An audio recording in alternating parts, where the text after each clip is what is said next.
Two wild Yinzers kicking through the door, loud like a jag-off at a pins game fight. Brace yourself, this ride ain't polite.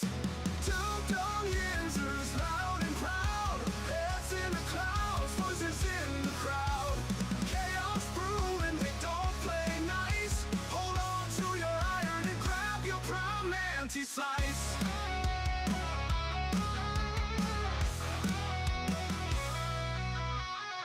Tales from the burg with a hint of mayhem. Pierogi powered, nothing can constrain them. Knocking back stories like an icy cold brew. You never know what these two might spew. Two Dum Yinzers, loud and proud, heads in the clouds, voices in the crowd. Chaos brewing, we don't play nice. Hold on to your iron and grab your prime anti-slice.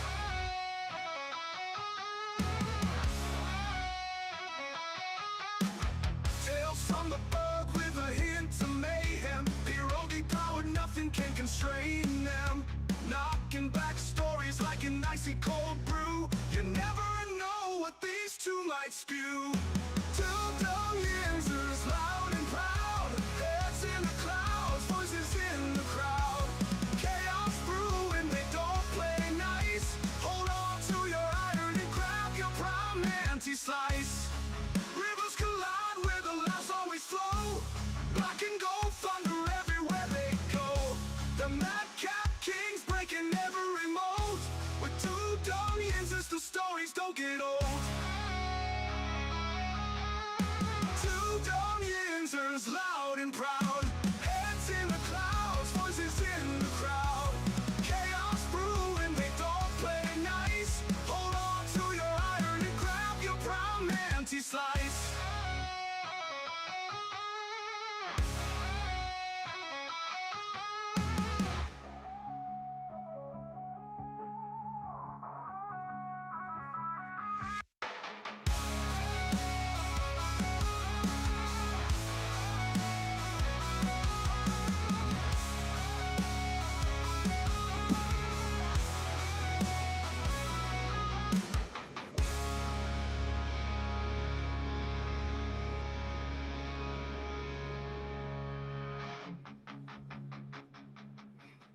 Good afternoon. We'd like to welcome you to another calm evening of the Two Dum Yinzers. I'd like to say welcome to everybody today. Just kidding. What's up, everybody? Welcome back to the show. Welcome back. This is episode 957 of the Two Dum Yinzers. I want to say to everybody today, welcome back. Welcome back to the show. Great seeing everybody today. It is May. It is May Day, and I got to be honest, I couldn't be any less exciting because it's colder than it's been through the whole month of April. Today here on May 1st in Western PA, guys. It's still in the 40s. I don't think it's going to get much higher. I don't like it, Mike. I don't like it. I don't either. I'm tired of this cold. I'm tired of this nonsense. I want some goddamn heat. I want some warmth. I would love to see the sun at some point. Feel the warmth on my face. I don't need 85 degrees and 95% humidity. A nice 70 to 75 degrees with 4% humidity. Give it to me. I'm tired of this nonsense. I was just under the assumption that as soon as the year starts moving along, the weather gets supposed to get better. However, that's not the case. It is getting colder as we go. Here it is, May 1st. Everybody, just exactly 2 months away from the big 5-year anniversary of the show. So much going on in these next 2 months. We can't believe it, Mike. And it's smack dab in the middle of the off season. So much stuff still to talk about our Pittsburgh Steelers. I do want to say what's up to everybody on the board this afternoon. Before we do get rolling today, I do want to say what's up to Tyrone, the GOAT. The GOAT is in the house. Always great seeing Tyrone on the terrible board. I also want to say what's up to Vinyayak. He says, hey, bro, what's up, man? Welcome to the show. Welcome to the terrible board. Glad to see you. Also, I'm going to swing up here to Christophus, my man, all the way from South Florida. He says, hey, fellas, what's up, bro? Vinyayak says, nice music. Nice music. I love it. Thank you, sir. Always thank you for the compliment. And again, welcome. Narshu says, hello, brother. Welcome to the show, Narshu. I want to say welcome to the terrible board and welcome to the show. Glad to see you. What's up? Christmas says happy Friday. It's May Day. It's gonna be May. That's right, baby. It's May 1st. And that means only a month left until summer officially gets here. It gets here in June. And of course, uh, it's the last of the cold months because once you get into June, like there's no cold left. Certainly here in Western PA, but May Yeah. you will get these stragglers for throughout the month. I could recall it being in the May 20s one year where I was still freezing my ass off. But here we are, guys. May 1st, 49 degrees here in the Berg, and that's just what we're gonna have to deal with. Let's go to Robert Kirkpatrick, my man. Always great seeing Robert. Always great seeing Robert. Always great seeing Robert on the board. He says, now talk out there that Coach Vrabel could be replaced soon. That's true. It's true. Wouldn't surprise me. We will see. We'll see what happens with the New England Patriots. Also, Tortilla Jackson says cheeseburgers. That's right, baby. All about the cheeseburgers. My man. Always great seeing Tortilla Jackson all the way from Sacramento, California. My man. Dude, what's up? John is in the house. Dude says, hooray, hooray. 1st of May fucking starts today. That's right. That's right. It is the 1st of May. Tyrone says tacos. Tacos and cheeseburgers, baby. That's right. That's what it's all about. And Robert says New England have Mike Tomlin high on their list. It is true. Whether he would go coach, whether that could happen, I don't know. We got so much to get into today to get ready to head into the weekend, guys. So much going on. So much to talk about. First, I do want to talk about the Pittsburgh Penguins, Mike. Our Penguins, they foiled our bet, if you will, because we did have a big bet here on the show. If all 4 Pittsburgh teams can advance out of the first round, I would do something ridiculous. I cut all my beard off and glue it to the top of Mike's head. Well, that's not going to happen. So we're gonna have to think of something else. As the Penguins, the first team in, the first team out. We'll see how this goes as they lose 1-0 in overtime to the Philadelphia Flyers. 4-2, they lose the series. The Penguins are done. I thought they were gonna do a little bit better, Mike. But however, 4-2 is a lot better than a sweep, which is what I thought we were going to have when they were up 3 games to none. Yeah. The Penguins were able to come back and win 2. However, that just was not enough. Getting beat in Game 6 again, 1-0 in overtime. Yeah, God, the last handful of games, it looked like the Penguins found their stride. They got their legs under them. They were getting to their game. They were playing like they were all year. Just a little too late, But there's a lot of young guys on the team. They gained a lot of experience, especially Ben Kindle, the first-round pick, who wasn't even supposed to make the team. So that helped him out. And this team was not even supposed to make it to the playoffs. So this season was a success for them. It might be time for like Letang, buy him out. Maybe listen, Malcolm still played at a really good level. If you can get him cheap, bring him back. I'm not opposed to that, but Carlson, I think it might be time for him to go too. Use some of that cap space to get some younger players in here. Keep sitting around. He's the only one who should stay long term. But they got a lot to work with. They still have a shit ton of draft capital to work with because they didn't spend any of it to add to this team at the trade deadline. So the future is still really bright for the Penguins. I couldn't agree more, Mike. I thought they were going to do a little bit better than this. However, I guess this is the best we could have expected because they told us that the Penguins weren't even going to make the playoffs. How you can still have 3 of the best players in the game. But, they're getting older, Mike. Say what you will. Teams that have younger legs are the ones that are winning. So Penguins down and out. But you know what? That's not all this week. It was a tough week for Pittsburgh after the draft left town. The Pittsburgh Pirates also, Mike, they take a beating. They fall to a 5-game losing streak, losing all 4 to the Cardinals in this series, which was unheard of in my opinion. I cannot believe they lost all 4, but the Buccos will be starting a series against the Cincinnati Reds. It's a weekend series, 3 games, starts today at 6:45. That is game 1 of 3.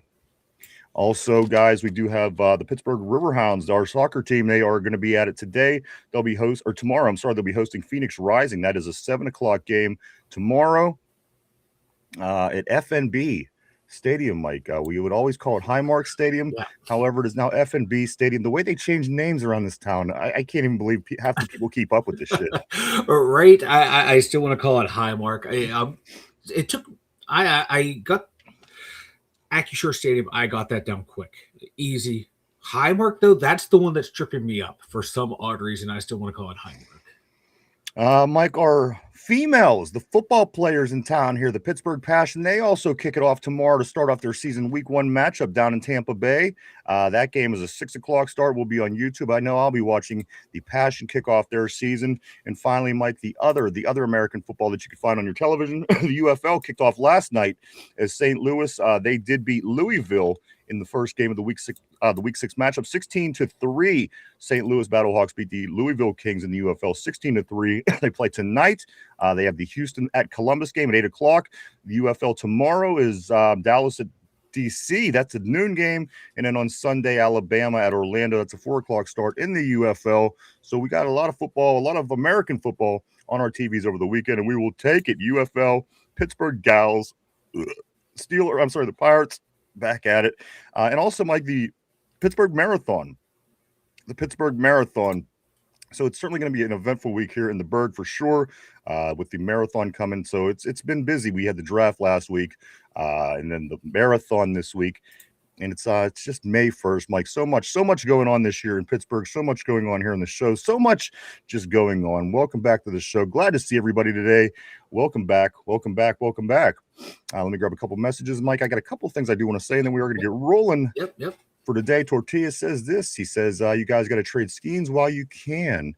The only problem with that, Tortilla, is he's one of the best pitchers in the league. And he continues to be, even when the Pirates stink. Even when they stunk last year, he still managed to set records and win the Cy Young Award. He's not losing value anytime soon. The same way Garrett Cole didn't lose any value. The fact of the matter is the guy, he is it. And if time comes around and that happens, it happens. But I don't think we're going to lose any value on him anytime soon. Maybe the value will continue to increase as he continues to pitch. So, believe me, it's been talked about here in the Berg, but I think it's a little too premature for that. Anyway, I think that's still a little too premature to call it for this season. Like, there's a long way to go. As they're only a quarter of the way through the season. So, we do have so much more baseball left to be played.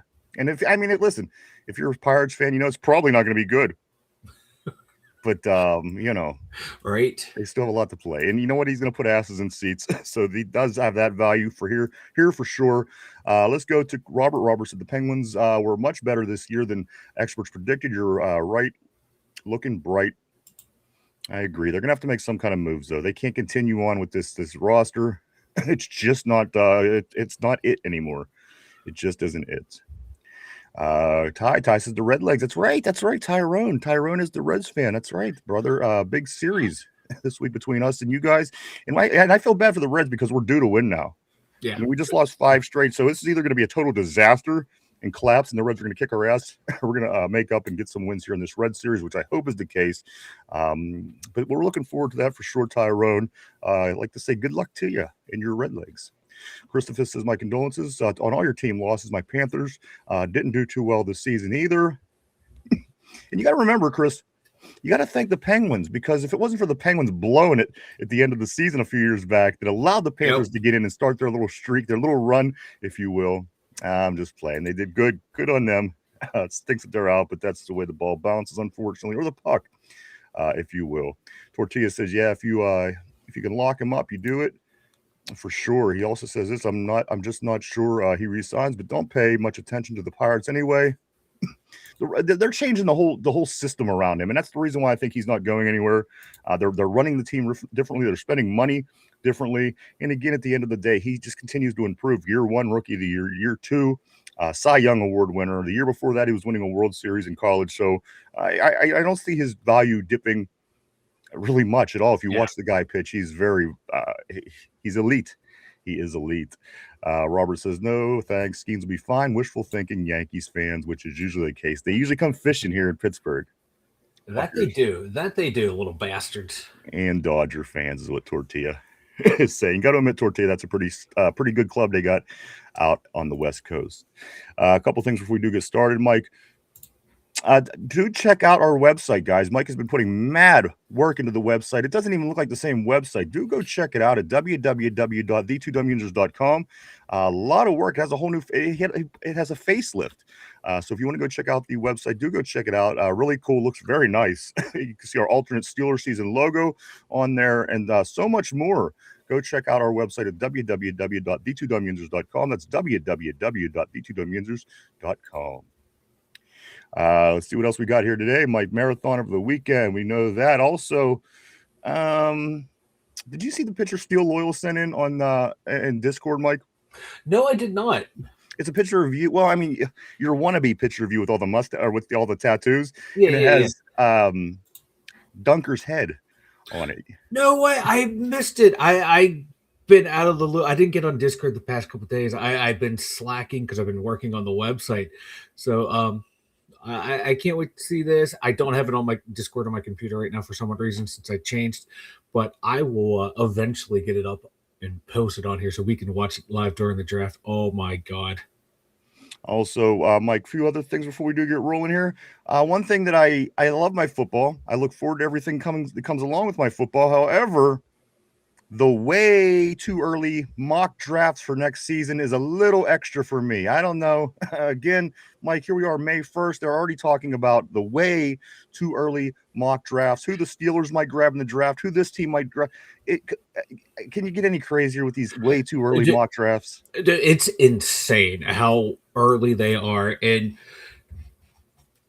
people were posting the ones from like the way early 2026 mock drafts in 2025, and like a couple of the guys were drafted but not even close to the first round. Like Drew Aller was like going to be come on off the board at 16. Eli #1. Lenore Sellers taken 8th.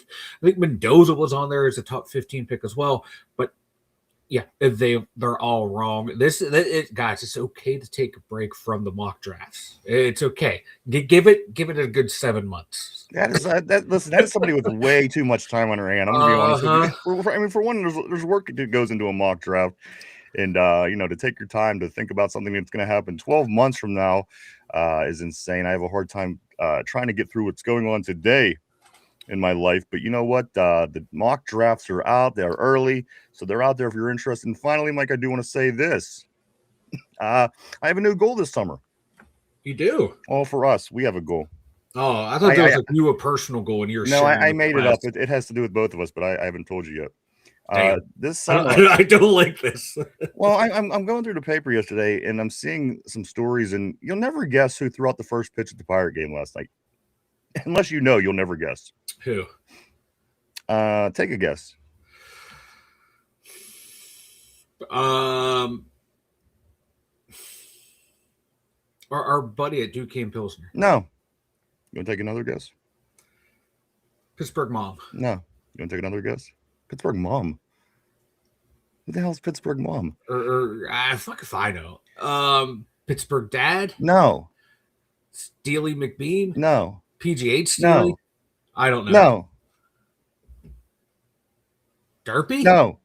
I'm at a loss. Cody says Gary Coleman. Did they bring him out in a Coleman cooler? Tortilla says Drew Aller. A couple guesses on the board. Drew Aller, good guess. Guys, the first pitch of the Pirate game last night was thrown out by no one other than. You might want to sit down. The guys at work, just take a seat for a minute. Tell your boss you're busy. Say, don't worry about me. You just focus on your job, boss. This is who threw the first pitch out yesterday in the Pirate game, Mike. No one other than Punxsutawney Phil. That dumb fucking rat. That rat that we have this weather now because of that little fucking rodent. That rodent. So here's the thing. He's announced as he was going to throw out the first pitch. How does this happen, right? Of course, a rodent can't throw out a pitch. However, you get them guys with their black top hats on, and they drag them out, and they set his little container up like over near the dugout, kind of, and they pick him up in the air and let everybody clap for him and shit, and then they put him back in. And then his keepers, the guys that wear the the black top hats and the tuxedos or whatever the hell that is, they actually went out, and one of those guys got to throw the first pitch. So I'm thinking this, albeit he is very popular, but if the Punxsutawney Phil could get a first pitch, Mike, I think maybe the two Dum Yinzers just might be able to get a first pitch. And you know what? I made a decision yesterday that I'm going to try to start working on that process. And sometime this summer, hopefully, We could be throwing out the first pitch of the Pirate game. And listen, I know we're not Punxsutawney Phil. I get that. Believe me. Yeah. But still, he gets way more chicks than Mike. But at the end of the day, I think there could be a good opportunity for us to get out there at PNC Park and see Mike toss one in like a girl for the first pitch of the game. It could be a lot of fun, really good for the show. But Mike, Punxsutawney Phil, he beat us to the punch. He did. First pitch of the Pirate game last night. That little fucking piece of shit fucking wrote it. That should be me out there with my bad knees, my bad hip, my bad ankles, and my elbow that is like late stage career Ben Roethlisberger held together with duct tape and chicken wire. I should be out there throwing the heat. Not this little rodent. We should be rolling you out in a big box. Exactly. And I should come bursting out of it.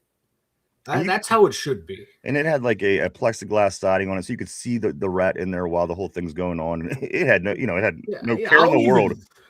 I'll even wear the flow. Yeah, if we do out the first pitch, you're definitely wearing that. I'm wearing the flow, and I'm out there. All the ladies will be flocking to Vanilla Thunder. Tortilla says mock blocked. Welcome back, everybody. A lot of Steelers to get into today as we head into the weekend. As we mentioned, a few other things going around the Berg. We do have the Marathon. We have the Pirate Series hosting the Reds. Also, the Gals, the the Passion, they are at it this weekend, kicking off their season in Tampa Bay. The Riverhounds back at it at home, and finally, Mike, all the UFL games throughout the weekend. So we do have American football on your TV if that is what you are craving. But guys, today it's more about the Steelers. It's always about the Steelers here on the Dum Yinzers, and this is what we're going to get into today. The big news yesterday, of course, Mike, was the fact that the Steelers are declining Broderick Jones's fifth-year option before today's deadline. They had to make a decision by today, and they did, Mike. They decided they were going to decline Broderick Jones' fifth-year option. Is there any surprises to you? Is this was it a hypothetical draft pick by taking the tackle, Mike, because hypothetically it wasn't going to work out with Broderick? Did we make that decision based off of what we knew about Broderick, on top of maybe some of the past issues? Any surprise to you, anybody in the world, Mike, that Broderick Jones ain't getting this fifth-year option? Because to me, it's not a surprise at all. And if he would have got it, I would have been a little bit more upset. I would have been upset, I think. Yeah, I would have been more surprised if they actually exercised that fifth-year option. I don't even think Broderick is shocked by this, based on his up and down play and the injury. For me, it was like the injury was the biggest reason why it wasn't given. I can see if they didn't draft Mad Max in the first round, maybe you think long and hard about it, slap that tag on him, let him go out there and play a year on it, and because it would work for next year. Yeah, no, it doesn't surprise me at all. No, there's no world where he earned that type of contract extension because that a fifth-year option for a left tackle is going to be fucking huge. So no, he did not need it, and the drafting of Mad Max more or less cemented the fact that he was not going to get this option. And I don't even know if he's going to play this year, dude. Like, if that injury is as bad as we kind of think it is, he might be done for not just the year, but maybe his career. Like, he got to think long term about his life if if it's worth him coming back to potentially hurt himself. And it's a neck, so again, it's not a wrist at the end of the day. A wrist, something that you could band-aid and scathe by and get back at it, even with the wrist being broken. However, when you have the neck involved, of course, it's always more serious. But that is the scoop, Mike. Broderick Jones is being denied his fifth-year option by the Steelers, and I'm not against that. And I always listen. Injury aside, I'm sure that is the straw that broke the camel's back, but I thought his performance has been underwhelming since he's been here on the Steelers. So, it all plays into it. And at the end of the day, this is why we drafted the tackle. No confusion, no questions asked. And also, Mike, with that being said, I do want to throw something here. Might put a little bit of water on the fire. Mike, the Eagles were they were trying to move up regardless of what was going on with Dallas and us and Lemon. Anyway, Mike, they were trying to move up far before they got that trade pulled off with Dallas in the draft last week, where everybody got a little upset on Friday or on Thursday night, which was a week ago already, if you could believe that. Mike, it's clear now that Philadelphia wasn't trying to screw the Steelers. It just played out that It way. just worked that way. And maybe more of our fault than anything because we didn't do enough to cock block it. But at the end of the day, Mike, they were trying to move up for picks already at that point. So again, just maybe a little bit to extinguish some of the fire here in the Berg. And hey, it's still we still have like 3 years to find out if this was the right move or not. I couldn't agree more. Let's do a couple more things before we do get back on the board. Some other scoop around town is this, Mike. The Steelers rookie minicamp starts May 8th through the 10th. That is next Friday through Sunday. 1 week ago was the draft. 1 week from today, rookie camp starts, Mike. That goes Friday, Saturday, and Sunday of next week. Steelers rookie camp next week. Also, what do we got? We have a few more things here. Roman Wilson, we talked about, of course, the changing of the numbers the other day. Cam Johnston going to 19. Mike, now Roman Wilson, he changed his number to the ever-changing number 14. Roman will not be number 10 anymore. You won't be confused and think he's Cordell Stewart out there. Mike, he's changing to number 14. So for a third year in a row, the number 14 goes to a whole different player. George Pickens, Kenneth Gainwell. But, Mike, I got to be honest with you. If Roman follows in the footsteps of those two players in the seasons they had wearing the 14, I like that. Maybe that's what he's thinking. He's like, I have tried everything in my power to get onto this team, to get onto the field, to make a play. Maybe if I slip on number 14, it will confuse everyone as to who the hell I am. And it worked for George. It worked for Kenny G. Why can it not work out for the Roman? Like, I hope it works out for him because I want to see him out there. I liked what we saw from him. I hope it works out for him, but I don't think it's going to be because of the number change. But hey, you know what? It's the season of change. I'll allow it, embrace it. But if it's going to give you a whole new mindset, run with it, brother, because you need it. I'm rooting for you. And finally, Mike, before we get rolling, a couple things that the man upstairs. Not that far upstairs, down a few levels. Art Rooney II, Mike, has made a couple comments over the past couple of days. Art Rooney says this. He believes that the Aaron Rodgers situation will conclude in the next few weeks, Mike. Some of the fat local radio talent in town here seems to predict that it will be started by the start of the OTAs is whenever the fat man here in the Berg predicts it's going to happen, Mike. So Aaron Rodgers still expected, even though a little turmoil along the way. But I want to include this as well, Mike. When Aaron Rodgers was told about this, he let me find out the comment if I can see it. Oh, here it is. He says, "Quote: Didn't care. He did not care when he heard about the Steelers' decision to tender him." So that is the scoop on that, Mike. He didn't care. So to this, it means to me he's probably going to be here. I don't. We have 15 quarterbacks. We'll find out what's going on here really soon. As rookie camp starts next week, we'll get a look at those fellas, and then Mike won't be long that we are going to be in camp. I did see that Chris Fields was commenting on that. We'll get to that in just one moment. Mike, Aaron Rodgers. Yeah, it really doesn't surprise me that he's like, whatever.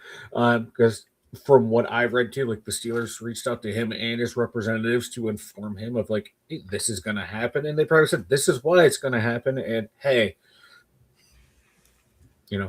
just be aware because, your name's going to get talked about a whole lot. The whole situation will get talked about. And, him and his agent, they've been around forever. They know how things go in the NFL. And it's the Steelers protecting themselves, And if he doesn't like it, if he would have bitched and moaned about it, that's when you go, all right, fine, buddy, we're moving along without you. But you don't care. As long as you show up when we need you to show up, if you're coming back, cool. Show up. But just fucking, can we just fast forward? Maybe he's OTAs? upset, Mike, because he's seen the way too early mock drafts and seen that we're getting a quarterback next year, and he's already trying to. Because apparently he was upset that we drafted the quarterback in the third round. Yet, we drafted. He was on Green Bay when they drafted Jordan Love in the first round. And finally, Mike, this also said by the man upstairs, Arthur Rooney II. He says this. He believes that Pittsburgh made such an impact, Mike. They made a strong case for a possible hosting of a Super Bowl one year. And you know what? I don't disagree. I think it could do fantastic in Pittsburgh, even with the weather being what it is in February. Mike. But whether it happens, whether it doesn't happen, I thought the comment was pretty cool because you know what, Yeah. the city does a very good job at carrying its NFL, and I don't Yeah. doubt 1 second that Pittsburgh wouldn't do great with the Super Bowl. Oh, it would do great with the Super Bowl.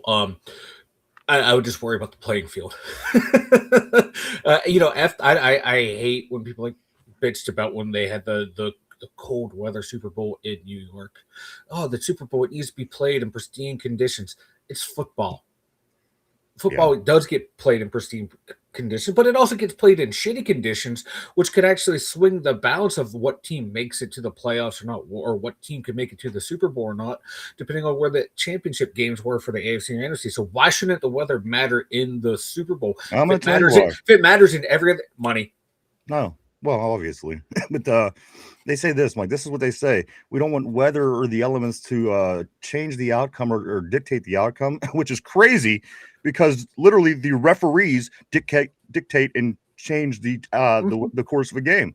Yeah. So, I mean, as long as it's under their control, changing of things it's fine. But it matter in every other game except this one for some odd reason. Yeah, they have to have a complete control as people in Vegas are constantly making phone calls. Again, I don't want to get into that whole thing, but got to admit the league is being ran differently over the past half dozen years or so since they jumped into bed with Vegas. But again, a whole nother conversation for a whole nother day. Welcome back, everybody. Welcome back to the show. This is episode 957 of the Two Dum Yinzers. Let's get on the terrible board. Great to see everybody today. Glad to see you. Let's go right here. Christopher says this, guys, it's 3 weeks before the OTAs begin and media coverage is allowed. I can't wait. Steeler Nation is going to be rocking. That's right, baby. We've got a lot coming up here. 3 weeks till OTAs, 1 week till rookie camp. So much coming. It's Mike, we got through a bunch of this off season and it's moving right along. So by time these things that Christopher's are talking about, we're already going to be looking into going into June, around this time. So it's going to be here before we know it. Off season goes fast. It always has, and it always will. I mean, it's slow because you want it to be here. You want to see your team, but you know what? We keep busy enough to where it will go fast. Certainly, right here. Let's go to Han John Quinn. I always want to say what's up to Han John. Great seeing you, sir. Great seeing you back on a terrible board. He says, I'm first and foremost a Steelers fan. All the other teams I root for are a very distant second.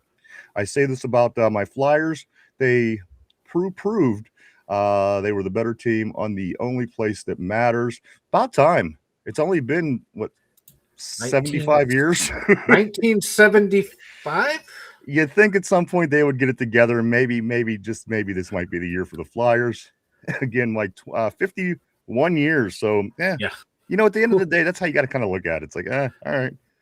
Yeah, sun even shines on a dog's ass sometimes, right? Yep, exactly. Tyrone says, Roman, a bum. What the fuck he do get that number 14? They have arguably been the best performers over the past 2 seasons wearing that number 14, Mike. So let's see if maybe Roman could get a little bit of that rubbed off on him. I'm hoping he gets a little rub. Let's go here to Christopher. He says, I can't wait to get to Latrobe to see our new draft picks. I'm excited too. I was thinking about this the other day, Christopher, because we were talking about it with you. I'm excited, Mike. I want to get up there and hang out with people. And I'm looking forward. I know Derpy gets up there every year. But we do know Christopher and everybody's coming to town, so it's very interesting.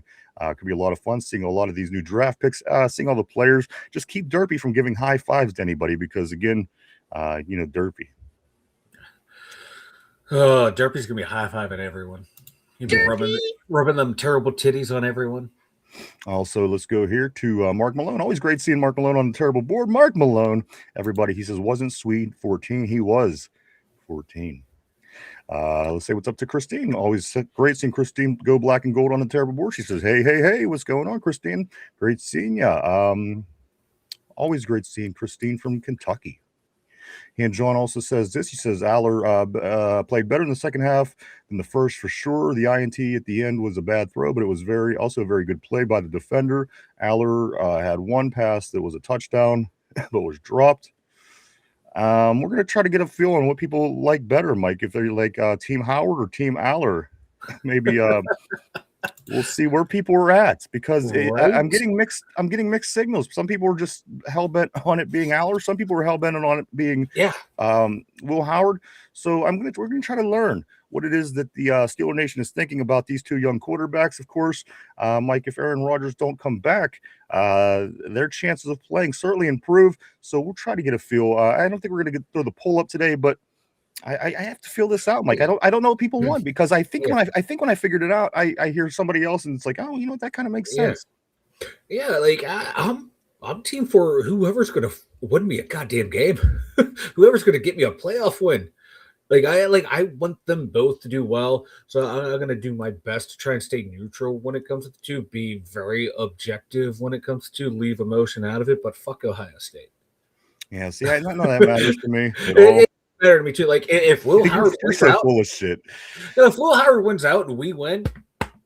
No, you're always going to have a resentment, because I know you're a resentful type person. So I just know their number one fan, of course. So I just know, down the road, even if you trick yourself into thinking that you're okay with Will Howard, you're still going to have this resentment that comes along with it. And I accept it, because I don't know why Yins get like this about these college teams, but Yins do. Penn State is literally winning championships at the same pace that Pitt is at this point. I know, right? Again, at the end of the day, I don't get it. But it would be nice to see him beat out a guy that was a quarterback for Ohio State, national championship winner, of course. But we will see. Again, trying to feel this out. I'm not sure, Mike, how people feel. Either. It's very, very split online. It's wild, and it's very, very rabid too. It's like you have to pick a camp in this argument, and I'm just over here trying to be Switzerland, just navigate the middle. Speaking of GP, Mike, what'd they do? They slapped the franchise tag on him down in Dallas. I do believe that is going on. So that is all. That's what's going on with George Pickens. Let's get back on the board here. Just Learning. Always great seeing Just Learning on the terrible board. He says this. He says, hey, bros, what's up, dude? Always great seeing Just Learning. Dude says, this Super Bowl all about the money. There's no two ways about it. It's one of the biggest money makers in American sports for show. Ty says, hey, Christine. I do. Hey, what's up, Pesavante? Pesavante. He is back. He says, hey, guys, great seeing you on the board. My man, welcome back to the show. Always great seeing you. Also, Christovus says this. It's 40 degrees in the Berg. Nothing makes you warmer than to break out the grill and throw on a rack of beef ribs with dry rub on it, then slap some Harry's soup barbecue. So, I agree. There's certainly ways to make things better, but there's just something about that, being able to just walk out of the house in what you have on. I've always valued that. Without having to put something extra on. That's always just something that I liked about warm weather. You can just, wherever you're in, you just get up and you walk out the door, and you can't do that when it's cold. So, I mean, yeah, we could figure out ways to make it better. But come on, it's May. I'm ready for some warm weather. It went fast though. Off season, winter time, it went really fast. To be honest, I wasn't bitching and complaining too much. Tyrone, can't wait till the preseason. I can't either, dude. I can't either. It's May. It's May. And then also, dude, John says, this quarterback competition may the best man win. Mm-hmm. So much to get into today, guys. This is again, just 1 week before rookie camp starts. Next Friday through the weekend will be rookie camp. Mike, a couple of things RB was saying, and we don't know this to be 100% true yet, but we do know that RB is reporting to us, Mike, that Darnell Savage might be having a hard time passing his physical or the requirements to play through the physical. I don't know if it's actually the physical itself, but RB was telling us, Mike, that Darnell Savage, of course, came over in the offseason. Everyone's wondering, why isn't he signing? Apparently he's having a hard time finding somewhere to pass him, Mike. That's not a good sign. You can find doctors that, you're in my eyes, it's a risk you're going to take. Yeah, I'm going to clear you. To not find someone who's willing to give you the benefit of the doubt, that's not a good sign, right there. And so be on the lookout for the Steelers to possibly sign another safety then, because he was supposed to be brought in to be not a starter but a key backup and allow Jalen Ramsey to still have that flexibility to bounce around the defense, and this puts a lot of pressure on the safety we drafted, and to see if he can get up the snuff fast enough, or Con and Weedle are going to have to work their magic again to find a safety, which they have been able to do, year after year, find safeties to plug in and fill gaps. But hey, he's hasn't been on the roster, so I think Steelers might give him a little bit of time till training camp because you at least want to get the guy in to see, if he has it, and then get your own doctors to look at him as well. But man, this is wild that it's taken this long because we knew he was taking time off to finish rehab and get healthy. But hey, this has been two or 3 months now since this has happened. So I wonder what's like. I mean, at this One point, of them's hurt. He just kind of cut bait at this point. He hasn't been signed, so it's no real here's loss. the thing: you do, you get rid of his ass. Listen, if you're in Maine, you're still dealing with problems with a player. Yeah. Get the fuck rid of him. That's my opinion. You're not listen. If this is the case, and again, I don't know what's going on with him. Yeah. But if you're having problems still to this point, chances are it's not going to become sunshine with the guy. Mm-hmm. That's just the way that the league is, the world is. That's the way the people are. Like I'd cut ties with him again. You went and you drafted a safety. Let's see what you got. Yep. At the end of the day, yes, it'd be nice to have him, but if you're gonna have problems, I mean, we're already waiting on a quarterback that we don't know what's going on. I prefer not to have these issues just a couple months prior to the camp starting. You got to get some of this shit straightened out. Again, Aaron, I don't know the whole story. Again, I don't know if anybody knows exactly what's going on. But right now, again, Darnell Savage, if he can't find anybody to pass him, chances are it's not going to turn out bright at the end of the day. These things don't work out like that. No, they don't. And it's you can find doctors that clear you for anything. There's questionable people in every profession. If you can't find one to clear you what you got, it's got to be fucked up. Yeah. But good thing he's never actually signed the contract, so it's free and clear for the Steelers. All right, let me jump back on real quick, Mike, because apparently I've forgotten. I did. I apologize about this. And John says, I encourage everyone to watch 2024's Orange Bowl, Notre Dame versus Penn State. Rubio more than held his own against Lone. Very encouraging. That's an interesting matchup. I wouldn't have even think to look at that, but Lone versus Vega, of course, against Rubio. Certainly a matchup we'll be seeing in the division a couple of times moving forward. A couple things, though, Mike. One thing about it within the division, we always say that the Ravens, they try to, and they always have, shaped their team and their organization the way that the Steelers have to stay competitive, to be competitive within the division. There's no theory to it. It is just what it is. Ever since they came in the league, they said, you know what, if we're going to be successful, we have to put together an organization like the Steelers. So they didn't skip a beat, Mike, even till today on May 1st, 2026, the Ravens decided to sign Calais Campbell to match the Steelers' Cam Hayward. They just couldn't have us having a 100-year-old defensive lineman without having their own 100-year-old defensive lineman. Mike, Calais Campbell in his 19th season, I think he's in his 40s. They're starting to play the Steelers game now. They're bringing in 40-year-olds and all these older players at the end of their career. Mike, could it be any more obvious that the Ravens are still copying, pasting when it comes time to their roster and their team? It is wild. They are continuing their ways. Like this might be like the final check mark of how can we be a complete carbon copy of the Pittsburgh Steelers. Let's go sign an old fuck. And they did. 39 years old. He 6.5 sacks last year, man. It's not what he once was, but however, still, it was only a half a sack short of what TJ Watt did. They say he's the greatest player in the I know. So, I didn't want to go down that road, but still a productive player. And I just wonder how bad is that injury to Monbuque if they feel they have to go out and get Calais Campbell at this point, because I know their D line is no longer a strength for them, especially if Monbuque cannot come back. But if he can come back and get Calais Campbell, he's not the player he once was, but still a productive player. They got to be worried about their D line if they're going out and getting this guy. I like it. I love it. I love every minute of it. Mike, Baltimore seems to continue to fall apart. But does that mean that they're just replicating what we're doing? Anyway you slice it, guys. I still don't see the Browns winning the division. At the end of the day, that's important. Dude, his 6.5 sacks actually make him the sack leader of the Ravens from last year. There you go. So you thought we were bad because our best player in the world only had 7. However, the incoming 40-year-old defensive lineman, he is the leading sacker on his new team, like the Baltimore Ravens, by way of the results last year. One other thing outside of our black and gold, then we're going to get to all Steelers for the duration. Shiloh Sanders. Anybody see this? Shiloh Sanders, of course, for Tampa Bay. He gets himself in a little bit of a PR situation already, Mike. The guy hasn't played a snap in the NFL yet, but he was talking with a female reporter, and something got out of to the point where he didn't want to deal with it anymore, and he says, "Go make a sandwich, Mary. Go make a sandwich," which I think was the equivalent is "Get your ass to the kitchen."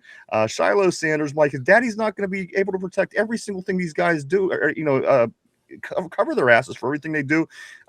Which one of the Sanders brothers is more likely to end up in PR trouble when it's all said and done? I think it's going to be Shiloh.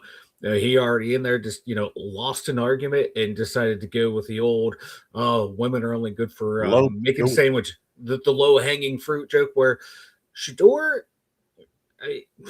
all the media stuff I've seen from him, I haven't seen anything that really be like, oh my God, this guy does not know how to handle himself in front of a microphone or online. So I'm going to go with Shiloh, the one who can't even make the NFL. You're probably right on that, Mike. And at the end of the day, he goes with the low blow. He says, "Go make a sandwich, Mary." She's already more successful at her job than you were in your chosen profession. I know this is what I got to start telling Derpy. See that would work for Derpy. No, it wouldn't, because he's already gone. He's already gone. You can't tell him to go make fucking food. He's already gone before you. And you'd probably eat it before it got to you. Yeah. Or sneeze on it. As he does. Let's get back on the board, everybody. Hanjohn says this. Unfortunately, they will get boat raced by the Hurricanes. Let's go here to Tortilla. Tortilla says, "I want Iguodala." Also, Hanjohn says, "I commented earlier about how well Ruby." Okay, cool, man. I do apologize. Somehow I was skipped over it, but we did get it.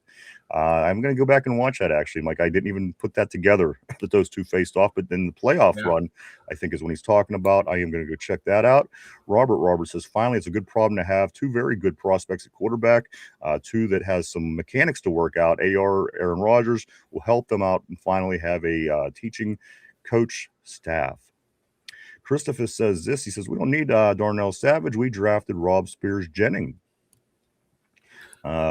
Christopher says this. He says Rob Spears-Jennings is 6 feet and runs a 40 at 4.3, and he says this, and tackles like a missile. He tackles like a missile. I can't wait to see him play. Sounds good.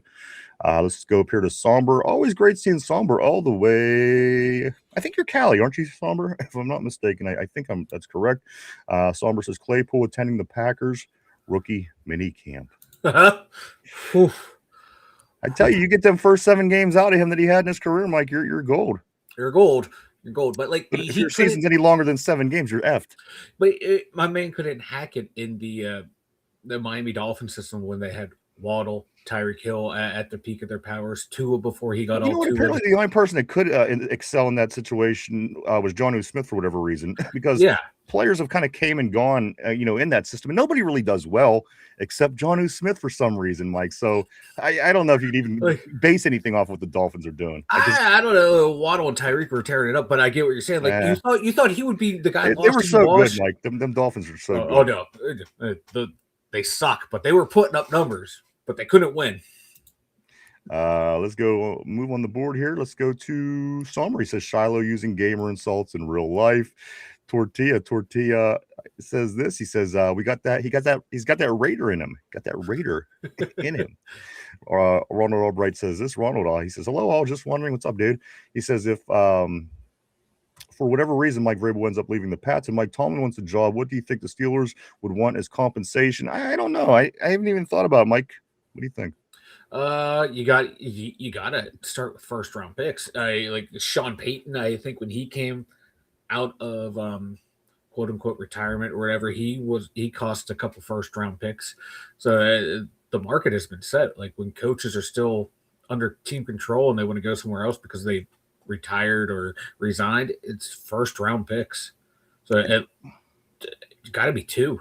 Let me ask you this: do you think there's any sour grapes? And listen, you're going to say no because I know you, but let's think for a minute. Just the way things played out here in Pittsburgh and the way, the booing ensued last year, and the way coach just kind of stepped away, didn't really make any announcement to the fans. Do you think there's sour grapes, Mike? And do you think that possibly that could affect? And again, ultimately, whatever he's going to do, he's going to do. And he already decided to go with this NBC job next year. Do you think ultimately, because he's a human being, that there's any sour grapes with the Steeler Nation, where he might say, you know what, I'm going to do this, but I'm going to wait it out till I'm not controlled by the Steelers anymore, and maybe make a situation and go to a team coach. Of course, the Patriots will be past that point at that time. However, do you think there might be any sour grapes, again, because he's a human being, in the back of his mind when it comes to any kind of decisions, anything that he thinks about moving forward in the league, to where he says, oh, you know what, they didn't really like me, they didn't respect me, they didn't this. Is there anything in the back of this man's mind that you could consider sour grapes that could dictate decisions in the future? As you said, you wouldn't be human if you didn't have at least like a percentage of that thought in the back of your mind. Anyone would have that thought in your back of your mind. You know, he doesn't have any towards the organization, the players, maybe certain portions of the fan base, but Steeler Nation writ large, I don't think so. And I don't think he would want to do anything to make the Steelers look bad, make the Rooney family look bad, and trying to, you know, like one up them, like, haha, I pulled a fast one on you. I don't think so, but there probably is in that back of that mind, like you have those fleeting thoughts that come in. You're human, you know, everyone has every range of emotion, every type of thought. It's just, are you going to act on that thought or not? Are you going to, you know, allow that intrusive thought to take over? I don't think he would, just based off what we've seen from his career and stuff. I don't think, but there might be resentment in there for the way some portion of the fan base reacted to you. Yeah, you would be human. You wouldn't be human if you didn't have that reaction or have that thought, at least for a moment. But I don't think he would allow it to dictate his next coaching move. See, I don't know him personally. I can't say. Maybe he's, you know, maybe he has some of the most, you know, maybe this is his gene. I don't know that. But at the end of the day, you would hope that wouldn't be the case. But you could certainly see how that could play into decisions and things and such. Again, yes, he had a great career. Yes, he's always going to be able to carry that with him. Yes, he's going to go to the Hall of Fame. But at the end of the day, you know, everything isn't perfect in the world. Maybe he says, you know what, F them fans, and you know, makes decisions based on that. But again, we don't know. You know, the guy didn't really talk a lot when he was here to be able to get to know his personality the way that you would be able to dissect and figure this kind of stuff out. I don't think he always kept everything pretty PR. He always stayed very whatever that was that he constantly stayed. So I don't know if he would be, just because I don't know him. But again, Mike, it as you mentioned over and over, it would be human nature, I think, just naturally. Any job you ever left, you know, your thoughts after the fact, you know, you probably thought some effed up shit along the way. So why would he be any different? I don't know. Just something that kind of came across my mind as I'm reading that comment, of course, about New England being very interested in Mike Tomlin. And whether that happens, I don't know. But I don't know if the time is going to play right for that to play out. He seems like he stepped away from football to do other things. Then he took a job in the news, and now a job opportunity comes up somewhere as coaching again. So we're really going to find out about Mike Tomlin this offseason, perhaps, if things go, you know, they fall apart in New England, because maybe he might jump out and take it. Maybe he's going to say, oh, you know what, I'll take the job. And we'll learn a little bit more by then. So I don't know, Mike, just an interesting sociological thought. At the end of the day, I think. Yeah, because I don't see him never not coaching again. It's the way he always talks about the game, the way he talked in that interview. You can tell he still has a passion to coach football. It's what he loves to do. Loves to be around the game. So it wouldn't surprise me to take a year off and go back into coaching, because Sean Payton did it. And that was like, everyone thought Cowher was going to do that, but he decided not to. Decided to stay doing that. So wouldn't surprise me, because didn't Bill Parcells as well come in and out of retirement? So it's happened before. You know, we've seen athletes retire, come back, because they can't get enough of whatever sport they're in. So would it not surprise me? Though, I mean, it doesn't necessarily come down to, you know, what the love of the game is, because he did walk away from the game. And you know, so at the end of the day, we don't know. Because the game he loves, he decided to step away from, and spend time with his family, is what he says. It sounds to me like It was, again, I'm not going to put any words into his mouth, but he was getting booed, and the tides were turning in Pittsburgh. I think everybody could admit to that. And people say, well, the fans don't, they don't. Well, you know what? Sometimes they do. If people don't like your work, it's hard to work for people sometime. But again, none of these are facts. It's all just pure speculation. Let me move on the board. Cody says this. He says, I want a Savage jersey, though.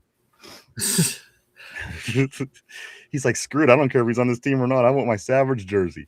Somber says, yeah. So, okay, that's right. You're Southern California, but not LA, live within the sticks. Gotcha.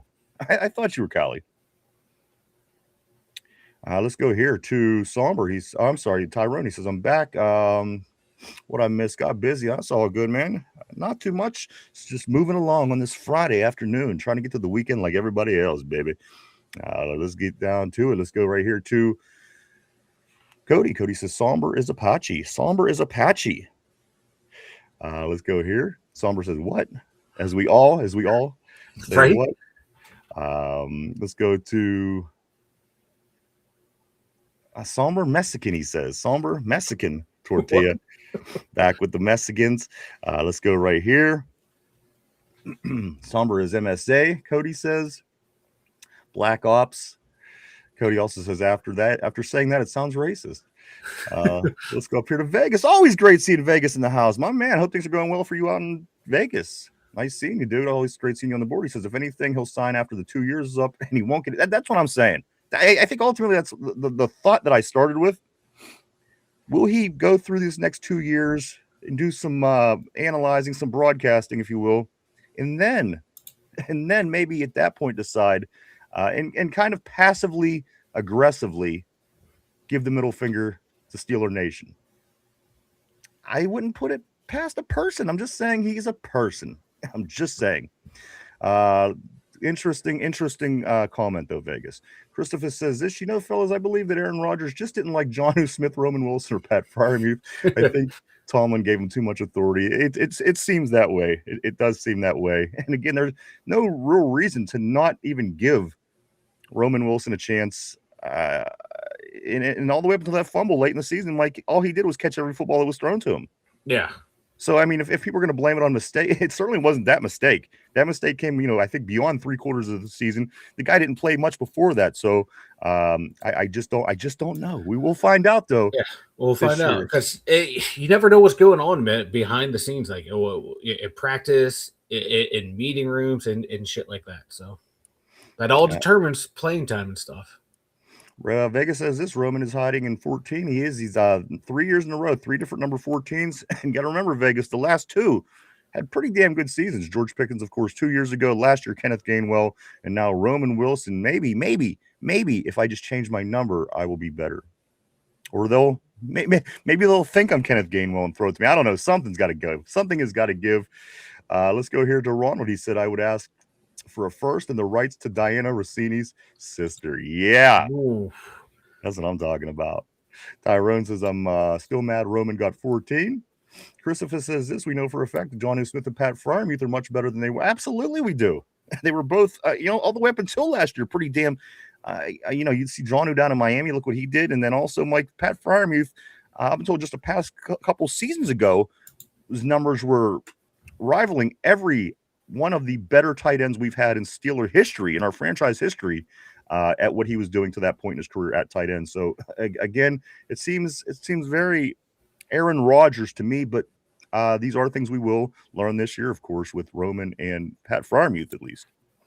Yeah, Jonnu Smith, he just watching him play last year looked like all athletic ability left his body, and Freiermuth, go back and watch the games and even just look at the stat lines. I think the biggest problem was there would be games at a time where he wasn't used in the offensive game plan at all. And then other games where you can see where he was used a ton.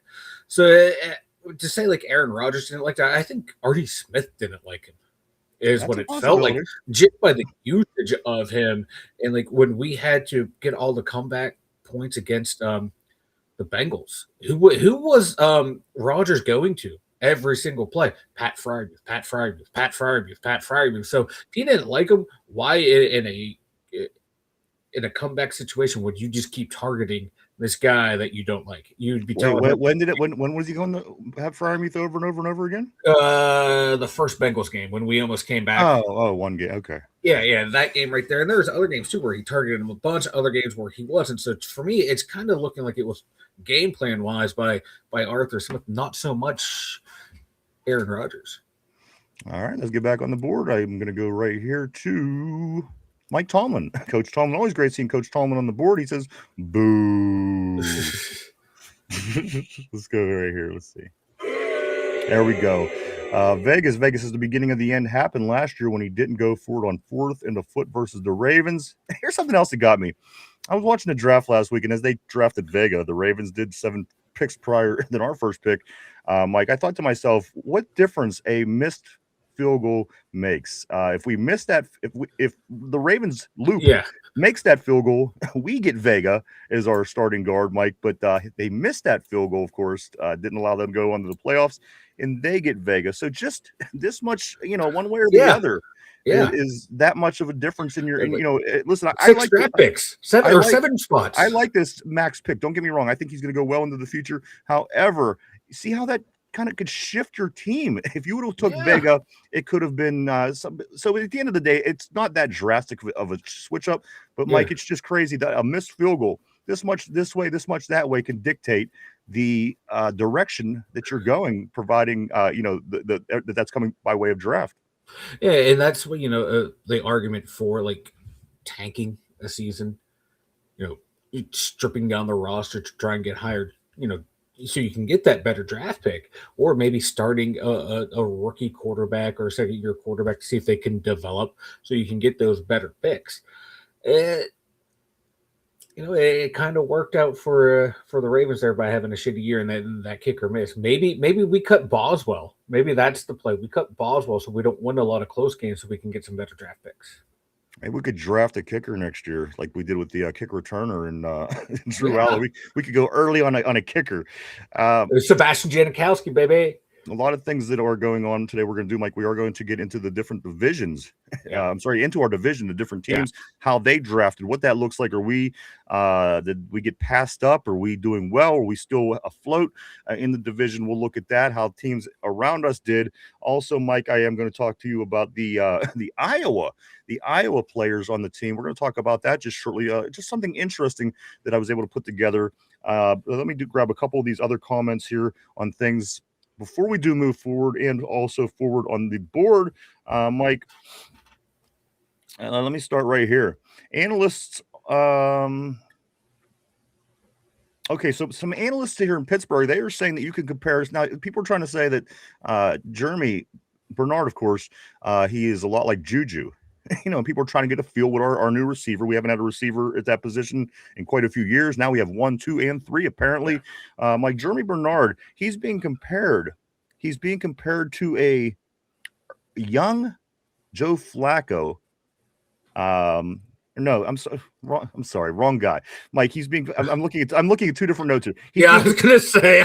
He's being compared to Randall Cobb and Jordy Nelson. Randall Cobb and Jordy Nelson by way of receiver. And in the little bit that I was able to notice whenever I checked in on it, Mike, I kind of seen the same thing. He's not fantastic. He's not a 1, but he's good enough. Mike, and again, a lot of people are saying Juju Smith-Schuster, he's comparable to that. And a lot of people kind of fell off from Juju. But you got to remember, when he was good, he was good. He's a nice supplemental wide receiver. Yeah, Juju was a great number 2. He was that great second fiddle, not a 1. And that's what I think Bernard's ceiling is going to be, is a damn good number 2, possibly even a great number 2, not going to be your primary guy, but also something that you can move around the formation as well too, even if he is your quote-unquote number 2. But right now he slots in as an excellent number 3, and I think those are perfect, examples. Not everyone that you're going to get in the first rounds are going to be great number 1s. You would hope that, but my God, a viable number 2 receiver, and you still have time to go out and get a number 1. Mike, does he have potential to become the number 1? Because again, DK is not going to be here forever. Because Pittsburgh has always been really big on the next man up mindset. Even with under a new coach, I could see that being the case. Yeah. So with that being said, is he ever? Does he have potential to be a number 1 someday? I don't think so, but I think he's still going to be a receiver. as his career progresses, going to be that guy that's going to get you around like total offense 12 to 1300 yards a year, whether being used in the pass game and in the run game. I think he's going to be a great weapon to have, but to be that quote unquote true number one, I don't think so. And looking at the receivers in this draft, people who had potential to be a true number one, if he stays healthy, I think is Jordan Tyson and maybe even Carnell Tate. I think those were the only two that would be true prototypical number ones. Everyone else were twos and threes in this draft. Next, Mike, this is a take on Drew Aller, and this is where my Joe Flacco is coming from. Yes. Hang with me, Cody almost shit himself. He says, "Woo, Joe Flacco, that's a stretch." Guys, this is where this was coming from, Mike. Fowler says this: the Steelers are comparing Drew Aller's arm talent to a young Joe Flacco. So now, me personally, using my memory, and I think it's serving me right, Joe Flacco's arm wasn't really impressive early on. Yes, it was strong. He had a big arm, but at the end of the day, Mike, it came down to that one season where he got really good out of nowhere. He was serviceable. They always put a good team on the field, as do the Steelers, so you could get away with things. As you see, we are kind of getting away with things, having a good system, having a good organization, having a good, Mike's. So a young Joe Flacco, I don't think it's a bad thing, but I don't think it's the biggest compliment either, Mike. This is what is being said about Drew Aller's arm. I think it's a fair comment because Flacco, he can make all the throws. Definitely in his prime, he can sling the ball all across the field. And but the young Joe Flacco is the one he's being compared to. Yeah, a young Joe. Joe Flacco's like 90, so young could be, relative. But we're talking about.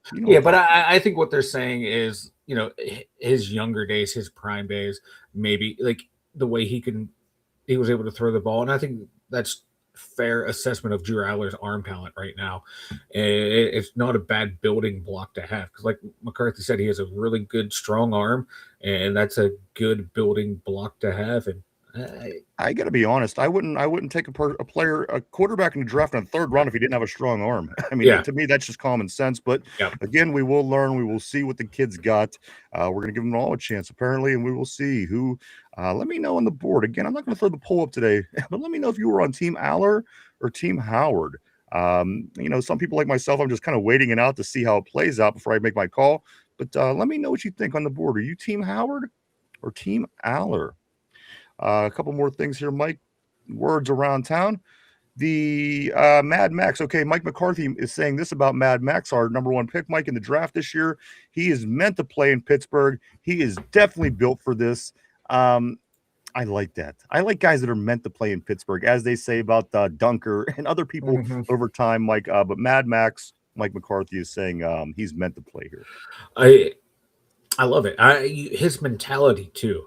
Like when he first started playing football, like his JUCO coach was like, the guy just wanted to run around and hit everyone. He wanted to go out there and be aggressive, and we had to teach him, oh, no, you got this responsibility, that responsibility. So I love that aggressive nature in the guy to where, okay, he's not someone coming from a different sport just because he's big, we're going to make him play and he's passive. No, this guy wants to get after it and get nasty. I love that. I just want to see how he's going to react in the snow. I know he came from Nigeria, went to school in Arizona. I don't know where he lived in. He moved to Compton, the same place where Eazy-E, Dr. Dre, and okay, Richard so Sherman. My man hasn't really experienced snow in the cold. Let me tell you something. If you're from Nigeria and then you move to Compton, you're a pretty bad dude. I'm not going to mess with a guy. Yeah, I want to see him out there with no sleeves on in the middle of winter and just have it not affect him at all and beat the fuck out of people. I'm excited to see what he brings me, just because. I know he's gone, but like Tom would always say, we want guys that we have to say, whoa, instead of saying sick them. You want those guys that are self-starting, motivated guys, have an aggressive edge to them. And you just, teach them how to keep that under control instead of trying to bring out that fire out of someone. This kid already has it. And that's why the Mad Max pick, it's just get better and better the more you read about him. I agree. I love it. I love me some Mad Max. Now, next year, we might be in a position. I mean, we're going to get our quarterback, hopefully, and then I think you're going to start seeing some prettier picks down the road. But that one thing that I do, one more about the uglies that I'm still kind of concerned about going into this season. And a lot of people are going to say, Harmon was out. When he was in, we were successful. We know that YA Black's supposed to be getting better. I'm like, the defense, the run-stop defense, it wasn't touched. It wasn't touched this off season. It wasn't. I mean, look at free agency. Who did they bring in? They brought in one dude, Day, and then also by way of draft or by way of free agency, Mike. They did not touch the defense, the run stop defense, Mike. And to me, if you're trying to become a more solid team to try to win games in January, you got to be able to stop the run. Mike, are you confident with the team stopping the run this season when you approved everywhere else except there? Again, you got to keep throwing out a 200-yard, 250-yard, whatever it was, game against Buffalo at home on the ground. You can't have that if you plan on having any kind of success in January. Maybe if it's a fluke thing every now and then. Mike, what is the run defense of the Steelers going to look like? Is it going to be any better, any different? What's your thoughts? That's the one thing that kind of disappointed me is like they only brought in Day, and then they trying to bring back Dean Lowry. Okay, he's a depth piece at this point in his and he having problems too. There's something going on with him. He went back out to continue to work out to get into shape before he wanted to sign his contract. So, no, I don't want Dean Lowry on the team. Like I felt we should have maybe used a defensive lineman in this draft. There were a lot of guys available that we passed up on. And, outside of Dominic Orange, you found out, all the medical stuff going on with Dante Corleone. So that made sense there. But there were other guys later in the draft that were still there that we could have taken that could have, a lot sooner than Rubio. And you're waiting, or Marco Rubio or Gabe Rivero or whatever his name is, counting on a 6th round pick, counting on the governor to bounce back and be a clean bill of health and not be Corey Trice 2.0. I think that was a mistake, unless McCarthy and Graham convinced Colin and Weedle, no, it's just a scheme. We just have to change the scheme and we're going to be better. That for me, it was the biggest miss in the offseason was adding more beef to that D line because we need it. There were games where we were shutting people down, but there's also games where we were getting gashed for, like you said, 250 yards, 150 yards, just a shit ton of yardage. We had to fix the D line, and that for me, that was the biggest disappointment in the draft and free agency, was just bringing in one guy of any pedigree and then hoping a 6th round pick who's coming off of major injuries can develop right away. I didn't like that. Well, we could always run out and get Ted Cruz or Rand Paul if, hey, of course, if Marco Rubio doesn't pan out. One more thing, Mike, I'm going to get back to the board. And then again, we do have a couple things we're going to get into today. We're going to talk about the AFC North, how they drafted, how it's going to affect us. Also, I got just a little thing I put together about the Iowa Hawkeyes, Mike, the pipeline for the Pittsburgh Steelers, if you will. But first, I do want to talk about this. Guys, so again, whatever you got to say about this draft, yes, you went out and you selected Drew Aller with your 3rd pick, and yes, you grabbed the punt returner in the 4th round, and yes, you grabbed the field goal pick with your number 7. So whatever, say what you want about this Steeler draft, but one thing I do want to say, Mike, about the one player that I just mentioned, you're getting a punt returner in the 4th round, talking about Wetjen, I think I'm going to refer to him as, Mike, Wetjen. This is an interesting pickup because this is an interesting statistic that somebody I just seen. I would have never guessed in a million years. Not in a million. I wouldn't have guessed this. Mike, the Steelers never had a player return a kickoff and a punt return for a touchdown in the same season. What? Yes, Randall L. did it. No, he didn't. Yes, Rod Woodson did it. No, he didn't. Go look it up right now. Wow. Find out that the Pittsburgh Steelers never had a player return a kickoff and a punt for a touchdown in the same season. You've had some of these players do it in different seasons. Never once, Mike, has there been one guy that returned a punt and a kickoff back for a touchdown in the same season. As Steel Loyal saying, that's about to change by bringing in Wetjen, Mike. So again, maybe this 4th round punt returner pick People will laugh, of course, but at the end of the day, if you can get a guy that's worth something that high in the draft that can return punts and be effective and get you great field position a lot of the time, I'm not against it, Mike.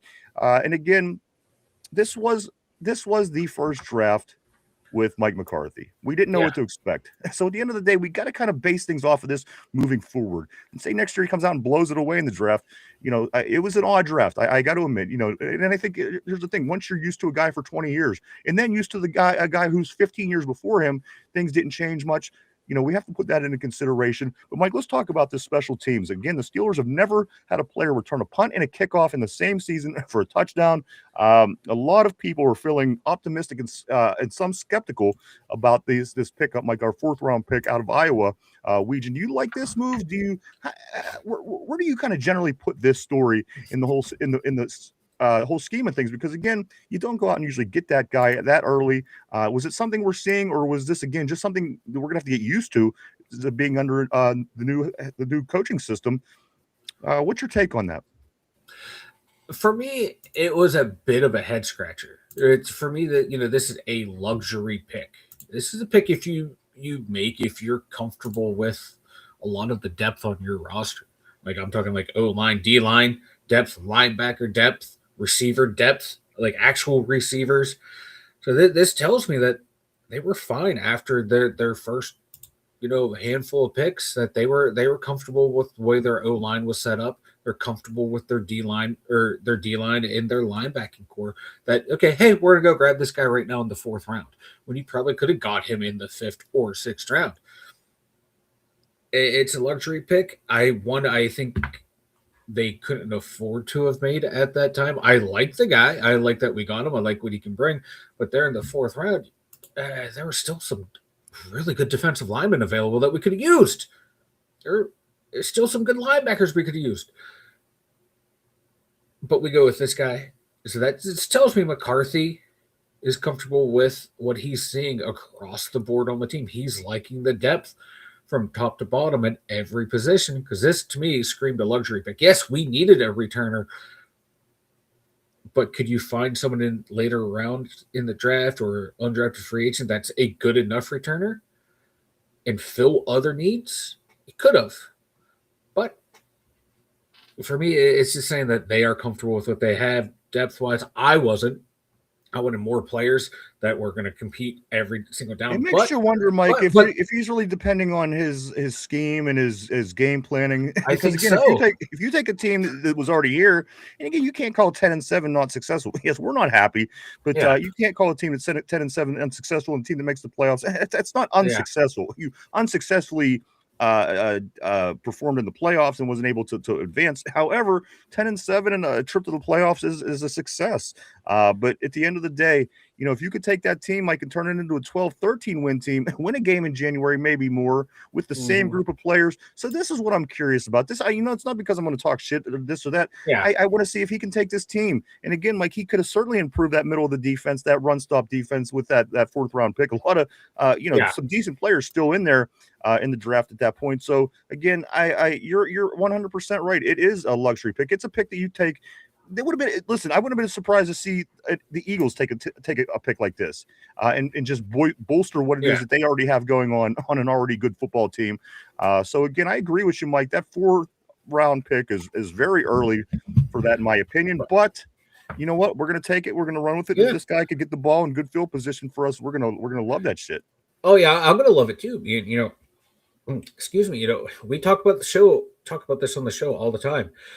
Special teams is a third of the game, and it's a huge third of the game that people don't talk about a lot. So it makes sense if, in that context of it's a very important thing, but is it kind of a luxury or not? But if it can swing field position, swing, that could be a difference between wins and losses, that lost yardage on punt returns, kick returns. But, if you have to settle for a field goal late in the game or not, you get a good return. That's going to set up your offense. You come out juiced and ready to go. It kind of puts the defense on heels. So there's merits to getting him, but for me, it felt like a luxury pick. I like the pick. I like the player. Not where we got it. If that makes sense. Yeah, I agree with you, Mike. And again, you're not wrong. It's a third of the game, and it seems to be the smallest third of the game. However, that third of the game tends to win and lose a lot of football games. So as minuscule as it seems to be, special teams such a big part, Mike, and especially with the changes in the rules of the kickoff. If this guy could break the code on how to break through this new kickoff code, the new kickoff system they've been running the past couple seasons, we could be in really good shape.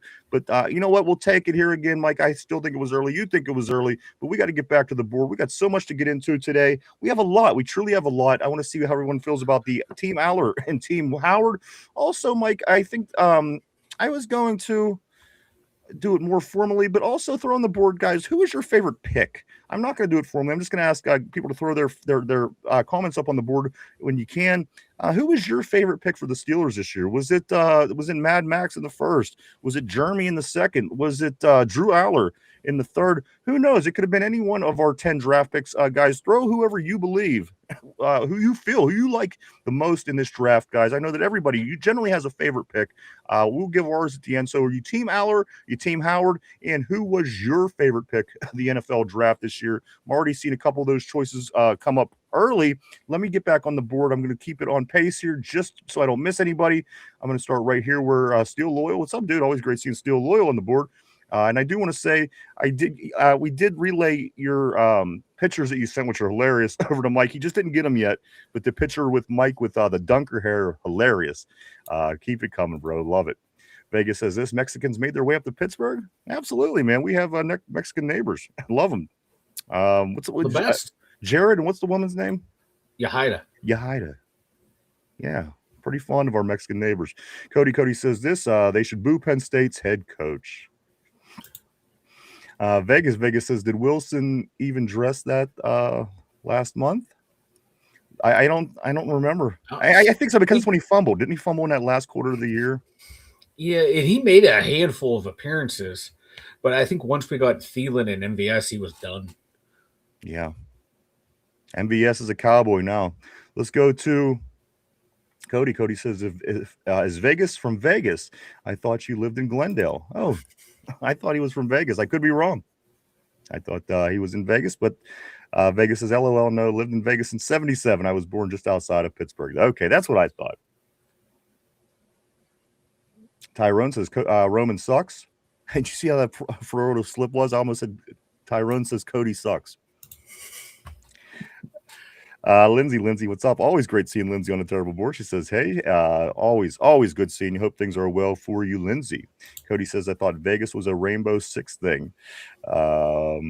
Scoot up here a little bit. Right here, Tyrone, don't make me get tater couch. You know what? Ever since the draft happened, and I would be talking mad shit if I was him. We haven't really seen him that much since the draft. A couple of times he popped in last week, but he never really got into it. Let's go here, and again, we'll be going into those here real soon. The AFC North drafts, other than ours. Let's go, Lindsay. Lindsay says, I knew it was coming. She then goes on to say he loves his couch. Cody says it's not that he didn't like him. They had no chemistry. Vegas says this. He says, but doesn't great players, aren't they supposed to make players better?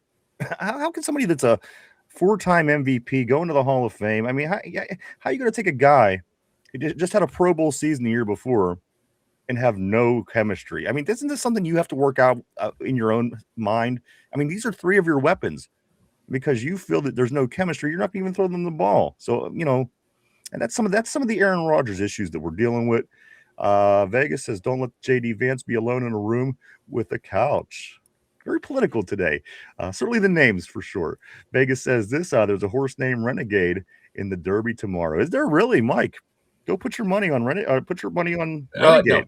No, I will not. If Renegade wins, I swear to God, I don't know what I'm going to do, but I'm going to do something next week. It's probably going to be shave your eyebrows and glue it on your head or something. I don't know what it is, but Renegade in the Derby tomorrow. Tyrone says, now I'm ready for training camp. So JPJ get paid. Cody says, would have been fun to say we got Aller Vega. Also, Mike would have loved that. I would have loved it. Let's go here to Tyrone. Bernard is Debo Samuel, and I'll take that. See, I'm getting The one most comparable name I'm getting is Juju Smith-Schuster when people were talking about Bernard. And again, I don't hate that. Tyrone says Bernard will pass Pittman. Watch. But Cody says that Bernard is mid as fuck. Tyrone says, shut the fuck up, Cody. Followed up by Cody saying, Bama sucks. Cody says, woo, Joe Flacco, that's a stretch. We did grab that one, actually, as it came up. Let's go here. Mark Malone says the Juicer was great those first couple of years. Hey, he was. When they were, when he had his bike stolen and that whole thing going on. Cody says, damn, okay, number 3 in the second round. Analyst, Mike Analyst, Somber says. Let's go to Christopher. He says this Jeremy Bernard is like Dante Johnson with better hands and more speed. Does he run forward? I have to ask.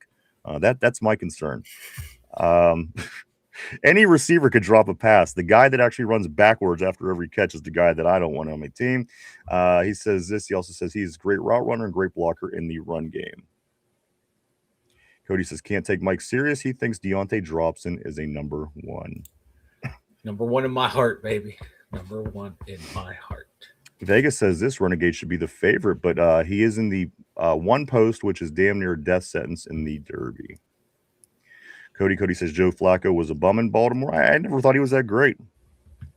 There was flashes of greatness, but all in all, I don't feel that he was great.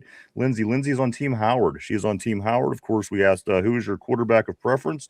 Is it Team Howard or Team Aller? Lindsay starting it out. She's saying, I'm part of Team Howard. Steel Loyal says, he says, I don't care. He says, I'm over it.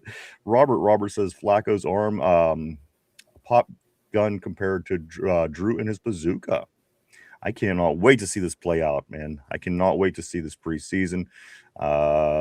Tyrone, he's agreeing with Lindsay. He's saying Team Howard as well. Tortilla is also saying Team Howard. Tyrone, but I like Allard too. I want to see both. That's where I'm at. Mm-hmm. I don't have a preference because I don't necessarily think either one of these guys are that great, but I can't wait to see the competition play out.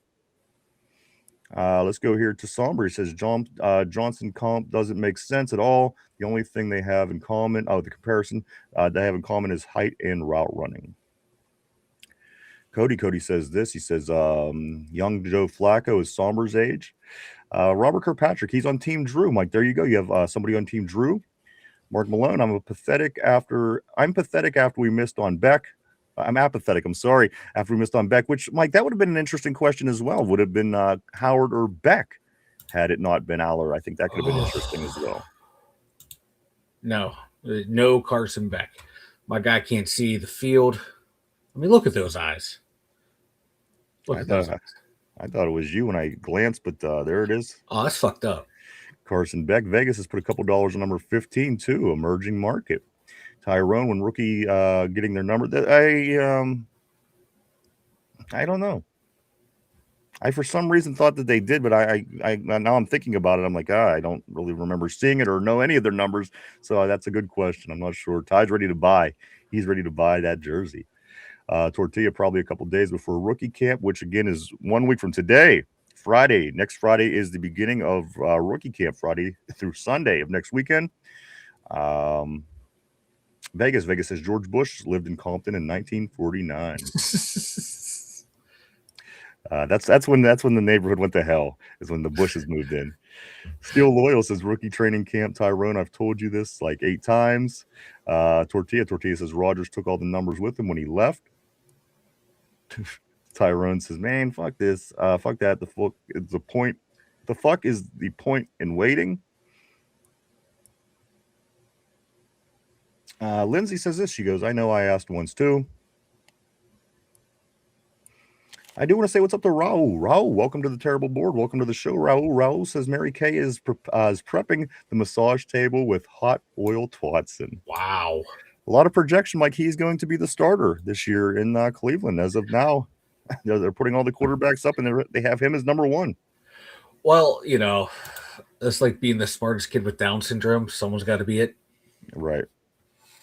Let's go here to Somber. He says, I'm on team whoever makes the Steelers better. I mean, that's ultimately me too. I don't have a horse in the race. I don't have any skin in this, so I don't care. I just want the person, whoever it is, because it's going to be the most productive. They're going to move the ball down the field. They're going to have a look in their eyes like they know what's going on, and they're reading defenses, and they're making decisions, and they're becoming a good quarterback, the quarterback that you need. If these guys don't have that, I want the guy that does at the end of the day. So we will see. Tyrone says, yeah, let's wait a month to get our numbers. F out of here. Vegas says, hopefully the new DC works out and they play like they are getting paid. And that's the one thing I do like, Mike, when you get new coaches. And the thing is, like, you could replace a coordinator, but once you get a whole new staff, that changes things. You know what I mean? And I like that. I want to see what this defense looks like under Patrick Graham. Me too. And hopefully it's just a scheme change is going to make it better because they, like you said, man, we did not address the middle of that defense at all. At all. And that was the biggest surprise to me. I thought I thought it was a part that needed improved, Mike. These other things, of course, yes, we did need a receiver. Yes, we did need offensive line. But again, Mike, giving up 200 and whatever yards to Buffalo. They weren't a great running team. You were expecting Josh Allen to come in and kind of do his thing, but they ran down our throats. That's not a good sign. So again, something to keep in mind moving forward. Raul says this. He says, sign Duck Hodges tomorrow. Screw Rodgers. Duck's busy following his little girlfriend around. He's I forget what it is. She's a country singer, Lainey Wilson, I think. I think so, yeah. Duck Hodges is all tied up in that whole thing, man. He's busy. He's got that going on. Cody says this day in the GOAT, Gabriel Rubio. Tortilla says Tyrone is too used to the Taco Bell. He can't wait. He can't wait for the Taco Bell. Here we go, guys. Let's move on. I'm going to go here to Raul. Raul says, while Trump was working at McDonald's, Kamala was doing Five Guys. Oh, it's a funny joke. However, I've never had Five Guys. We do have them here, and I've yet to try it out, Mike. I hear the great burgers at Five Guys. Five Guys in your guts is amazing. Just going to throw that out there. Tyrone said, this is BS. I want to know the rookie number. He wants to know him now. He says, F this. I want to know right now. And JPJ's contract should be done already. Robert said a great offense is measured for the defense. Win the time of possession clock, which is something we did not do good at the past couple of seasons. We got to get back on winning that time of possession. You're right. Right here, Tortilla says Donald Trump in the A gap. Steel Loyal said that's about to change. Let's go here. Tortilla. He says, I'm the best defender. In parentheses, also Steel Loyal said huge. Ty says, I don't. WC. Cody says, but he can kick the Browns punter in the face, though. You know what? That is enough for me. I don't care that he never had a touchdown punt return or kick return in the same season. Mike, I would have rather had that play where he kicked the Browns punter. That was the best. That was the best. I remember watching that live going, what the fuck did I just see? Yeah. Let's go to – this is when you really started to get that feeling about AB. That's when I did anyway. I thought, what's up with this guy? This guy's nuts, and I love it. Tyrone says, I don't even trust Omar to pay JPJ anymore. He's going to get his. He's going to get his, man. He better anyway. Tortilla, his 6'3", 224 pounds, put him at X. Steel Loyal says that was the Bengals, Cody. Vegas says the announcers were hilarious on that play. Ronald says, I kind of think Bernard reminds me of another Bama wide receiver, Calvin Ridley. That's interesting. Somber says this. I just noticed Tortilla says and writes his instead of he's. Cody says Steel, no. Tortilla, yeah, I felt geometry. Steel Loyal says this AB kicked the Bengals punter. I thought it was the Browns. Maybe it happened multiple times. It was one of those shitty ass teams. I could have swore it was the Browns, but you know what? I could be wrong again. I've been wrong before. Cody says Browns. Vegas says his special. Somber, I noticed in one of your voice messages too. What's going on with that? Steel Loyal. Oh shit, we both right. He did it twice against both. Okay, I knew one was Cleveland. I knew one was against the Browns, and I thought maybe he might have done it a couple times. Let's scoot up here. Vegas, all of them. Okay, so here we go. Favorite draft picks, Mike. People do have their favorites on the board. Tyrone, he likes Bernard. He likes Jeremy the best. Tortilla likes Dunker the best. Lindsay, she likes Dunker. How could you not like Dunker? Vegas, he liked all of them. Somber says Nowakowski's my favorite pick, but Jeremy Bernard is a close second. Cody, Robert Kirkpatrick says Mad Max is his favorite. Cody says, I went to school with Tortilla, same class. I think it was special education you failed. They ride the little bus with my kid. Rides the little bus. Let's go to and then also we do have the Will Howard or Team Aller. Robert Kirkpatrick is with Team Aller, Mike. So there you go. Another one for Aller. Nowakowski was the only guy I got right on my mock draft on his last mock draft. Don't worry, Vegas. You can get on. They are already doing the way too early. They're already doing it. Yeah, you got time. Get in early. Get in on the ground floor. Oh, Steel Loyal says, oh shit, I forgot about that. Somber, same. Nowakowski and Weegan, LOL. Gabriel Rubio. Cody is saying Rubio is his favorite. Vegas says that must suck to drive to the stadium and not know if you're going to dress or not. Lindsay says MVS will fit right in there as he's going off to Dallas. Let's scoot up. Cody says this. They probably take good care of their yard. Tyrone says Roman stat line: 5 catches, 1 fumble, 600 bottles of water filled, 800 days without washing his jersey. Priceless. Great comment by Tyrone, as always. Mark Malone. Speaking of great, Mark Malone, he says this tater has IRA meetings towards the end of this month. Tortilla says this. He says number 14 gives him 5 dog points. You got to give him points for just having the number. Cody says Rogers zagged when Freiermuth zigged. That's true. We've seen something in the back corner of that end zone, Cody, or something like that. Vegas says this. How many people do you think actually bought a Wilson 10 jersey? My number 10 is Santonio Holmes. Absolutely. I guess there was some probably girls. It's probably thought he was good looking or whatever, but nothing due to his play.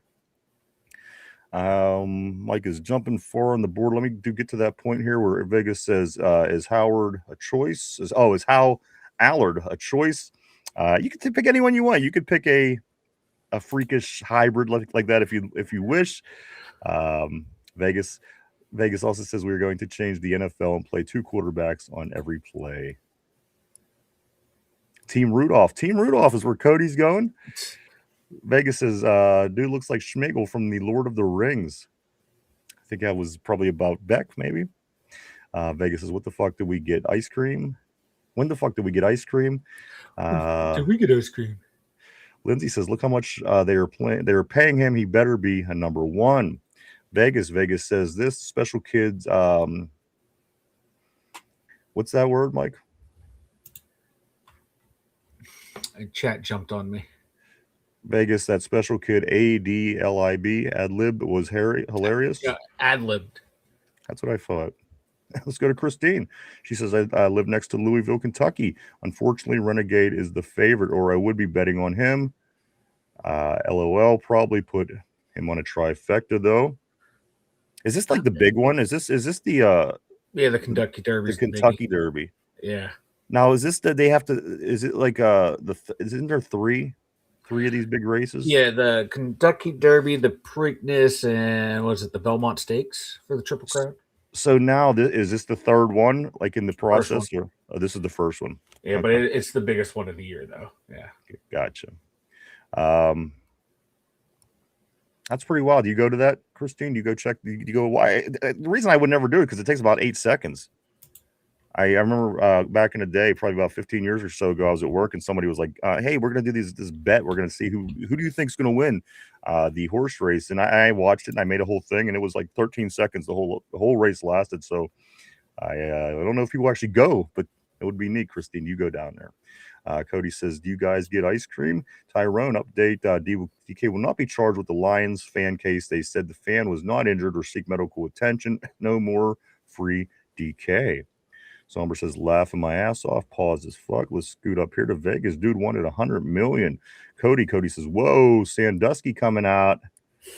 Vegas says, thanks for the info. Christine, also, Robert says motivation for Vegas Raider players. Winning player of the game gets an all-paid visit to the brothel of choice.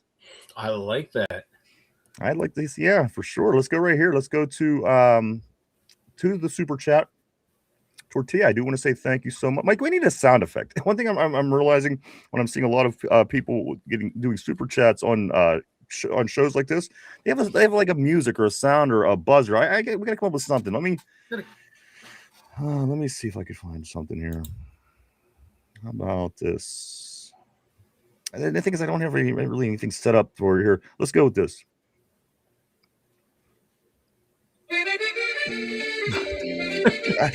The polka. I was gonna be a jerk and do this for Tortilla.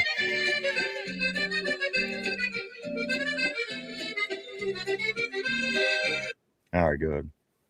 I hate everything. How about bruh?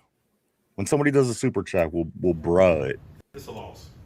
I mean, let's not get dramatic. How about this? I don't know. I'll work on that over the weekend. I got to everyone that comes in here. Fucked up. So let's get back to that super chat though, Mike.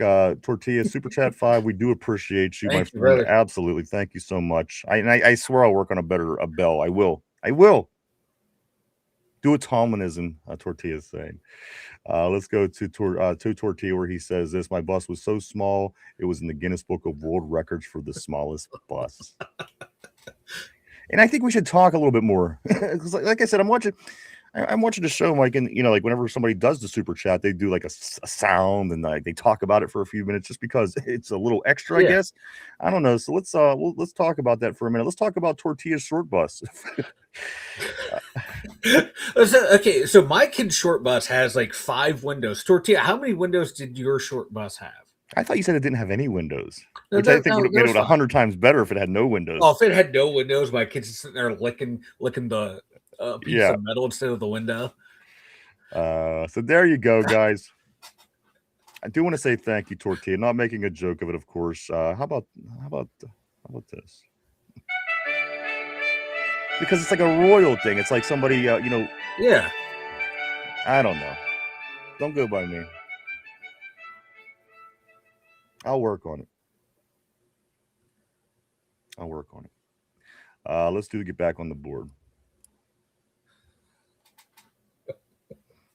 Thanks for that info, Christine. We did get that. Thank you, Tortilla. Tater Tart in the house. Tater Tart. But we have a set sound effect for Tater Tart. There it is. There's what I think of every time I hear Tater's name. There you go. Let's say what's up to Robert. Now we did get Robert. It's scooted. Let me just a hair here.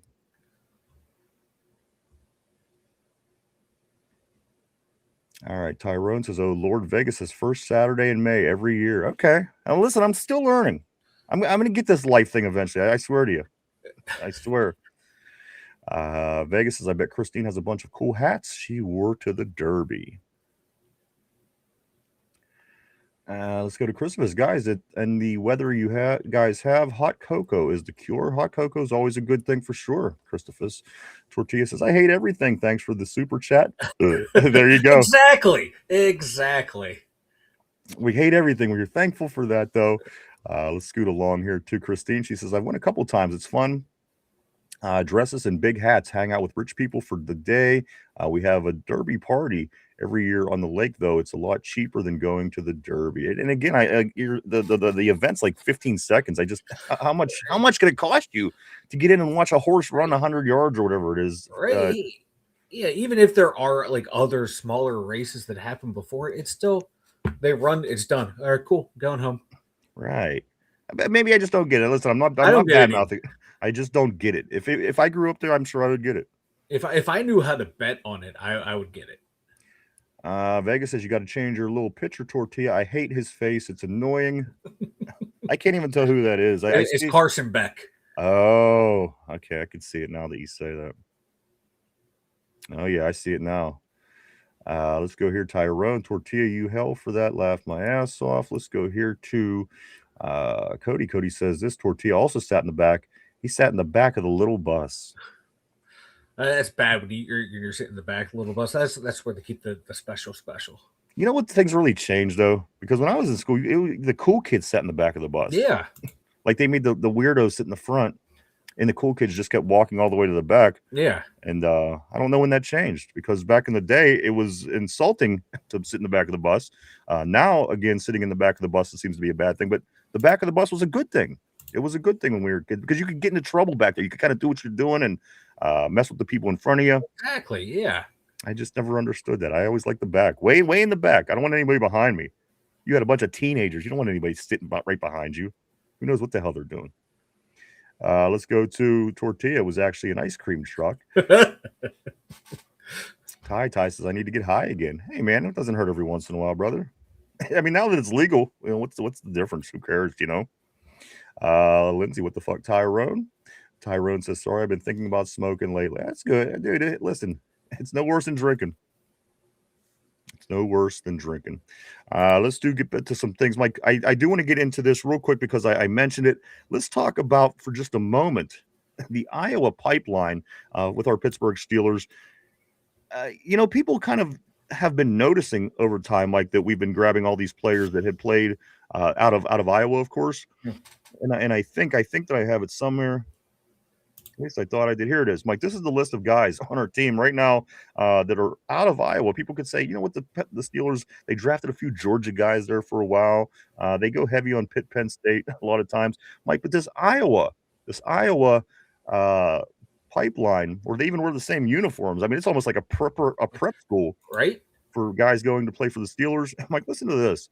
Of course, Caden Weegen, we got him in the draft. Dunker, Mike, that's 2. Logan Lee, we talked about him. That's 3. Caleb Johnson, the running back, Mike, that's 4. Brandon Smith, who we just signed back this past couple of weeks, Mike, he's 5. Y.A. Black, number 6. Sebastian Castro, Mike, still on the roster, 7. That's 7 players from Iowa, which is kind of odd. I mean, you know, you look for certain players who go to the Big Ten. You look for certain players who go to the ACC. The Pittsburgh Steelers, it doesn't matter what kind of player, Mike. I'm seeing a kick returner. I'm seeing an offensive lineman, a defensive lineman, a running back, a wide receiver, a defensive lineman, and a safety. Mike, 7 players on this team from Iowa by way of draft. That's kind of crazy if you think about it. And a handful of maybe 4 plays made between all 7 of them. Like, name a memorable play in the regular season from one of the Iowa Steelers. I haven't seen any. Don't get me wrong. I liked a lot of the picks that we got from there. I liked Dunker. I liked Y.A. Black. One thing that people got to think of when you're watching the show, you always have to remember Mike's Big Ten bias. You always have to remember his Big Ten bias. He will always find a way to get stabs. Well, they have 7 players, but if you could remember one play that anybody did, I'm saying, all the 7 players, I'm just saying, there was not a doubt in my mind he was going to take that approach. But go ahead, continue. Hey, at least like the guys that we took from Georgia, we know the memorable plays. We remember George Pickens, you know, beating people up in the end zone. How did Broderick Jones look in the? We knew Broderick Jones tackling our quarterback. Memorable plays. Did anybody pay attention to that guy when he was in Georgia? I mean, come on. If this is, I mean, go ahead. But no, it's just kind of funny that you're thinking like, for a lot of guys from one school, I don't remember a lot of plays from him. But let me get serious here for a second. I like the picks. I like the guys. A lot of the guys that we had, like Y.A. Black, he looks the part. He's, you know, he was a built-in project. We knew that. I think he has really good potential. Dunker, I like him. I like that pick. The Weegen pick, I like that as well, because we need a returner, and he was a damn good returner in college. Caleb Johnson, that might be the only draft pick, like him and Logan Lee, like I'm not that impressed with. But I think a lot of the other guys have a lot of talent, a lot of upside, and a lot of grit too from those guys. I like them. They're all just, a lot of them seem to be those tough, hard-nosed, scrappy football players, and that's what you're going to get from like schools, like not just because they're from the Big Ten, but like an Iowa or like a mid-tier SEC team. You got to be scrappy to play at that high level if you don't have a lot of quote unquote like you're not like that big time athlete. You got to be scrappy guys to get on these teams because you know everyone's going to go to the big schools. They get down here, there's going to be something wrong with your game, but you also have a lot of potential, and that's what a lot of these guys have. They have potential, and they're mean and nasty for the most part. So I kind of like that they bring that mean, nasty energy that we need back on this team.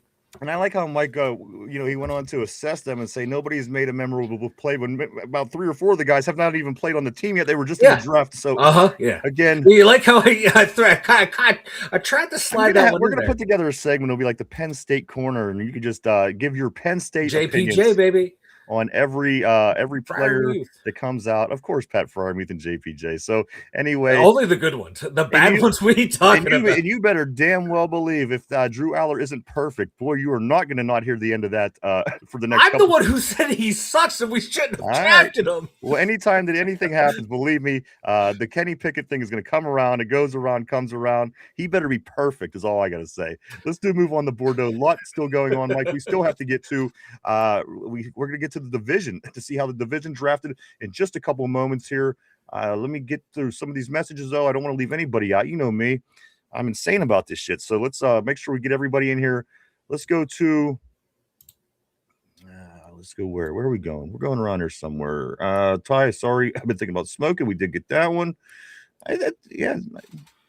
Do you smoke, Ty? It's just a question out of curiosity. You don't have to tell me. Do you smoke like cigs? Let me go to a couple other things that we got going on here. Tyrone, what the fuck? Lindsay, Somber says drinking is actually, it is much worse. Absolutely. But we have connections with Duquesne Pilsner, so I'm not going to say those kind of things. Let's move forward here a little bit, though. Let's go to Ty. Ty says, I don't drink. It's gross. Not for me. Let's go right here. Cody says, England, yuck. Yeah, yes. Tyrone, Lindsay loves tequila. Tyrone is saying Lindsay loves tequila. Let's go here. Cody says, hello, Javna. Vegas says nobody has died of liver cancer due to smoking too much weed. That's true. You know what? You sold me. Vegas, let me go back just a hair here. Vegas, was that Vegas? Vegas, you were a wise man. Let's go right here to Lindsay. She said, yes, I do. Tortilla, both. Cody says this. Let's put another shrimp on the Barbie.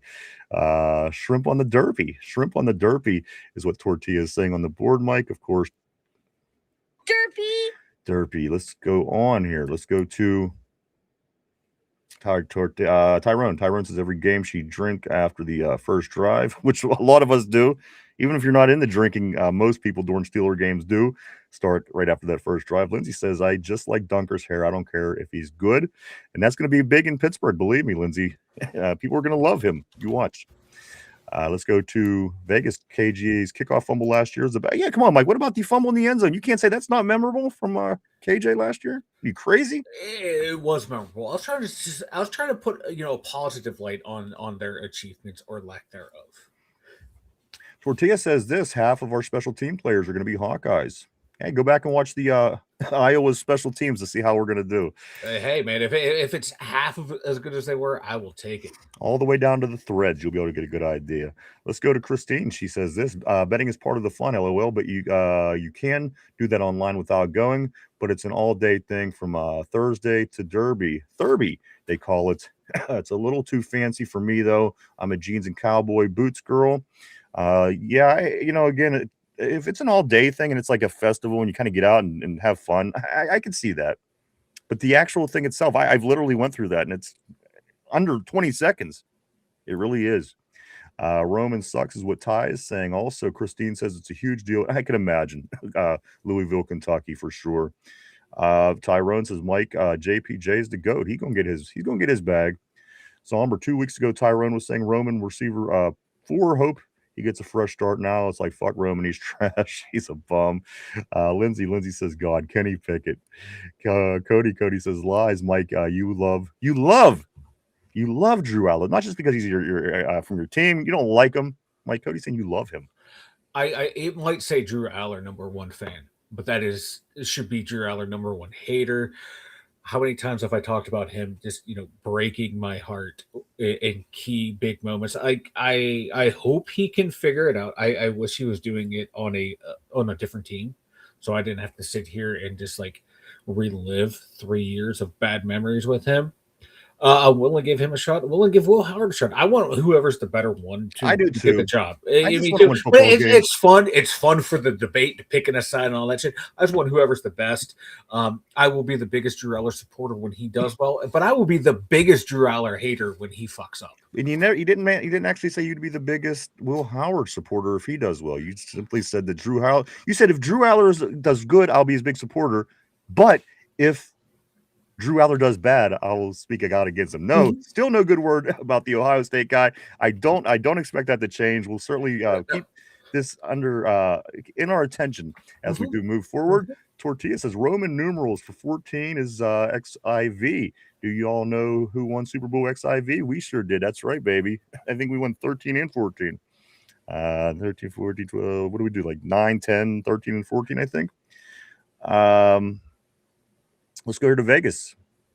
No. I got to go back to Ty.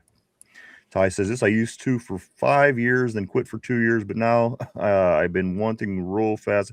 Yeah, I mean, that's the thing. I mean, do it moderately. Don't have to take over your life, man. Do it to take the edge off the end of the day. Vegas says horse races are crazy, like 80,000 people going crazy for like 5 minutes every half hour all day. I went to the Breeders' Cup in the early 90s when the 131-1 long shot won the classic. Folks went nuts. Man, that would have been a nice payday if you'd go with the 131-1 odds, right? Oh, been a big time one right there. That's a nice odds. I like it. Absolutely. Tyrone says F Roman, he's trash as fuck. He got more water bottles filled than catches. Tortilla, it's not like 14 was retired. Vegas says Derby picks should be a segment. That's true, Mike. Derby. That's true. If I wasn't so oblivious to it, we would have put something together today. I didn't even realize it. We have the marathon in Pittsburgh tomorrow. Again, this big series with the Reds. I mean, this series huge for the Pirates. So I apologize for my lack of knowledge about the Derby. I'm going to pay attention to it. I will, just because we're talking about it. I need something to talk about on Monday, so I will watch the Derby tomorrow. Cody says me and Tortilla play special needs. That's what we need. We need a segment with Tortilla and Cody. I'd like to see something put together with these two. Also, Vegas says, what do you call a guy that calls himself a cowboy, even though he's never owned a cow in his life? Tortilla says, gay? No, I was going to say tortilla. Somber says, just a boy. Vegas says this, I'd rather Drew be the man for us, as I know 3 friends that love Ohio State they will brag about Will. What's the punchline? Tortilla says, what's the punchline, dude? Vegas says that was a real question, not a joke. Tortilla says my fault, and then Ty says Roman, maybe Roman wearing 14 might get 14 catches this year. And Tortilla says I want to be a cow. Tortilla, boy, I could tell you a segment with these two would be a lot of fun. But Mike, right now we are going to get into what we've been promising you, what we've been talking about.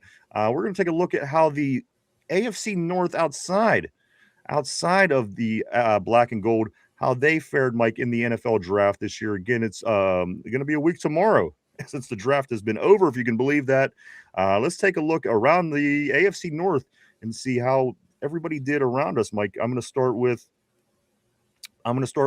Baltimore.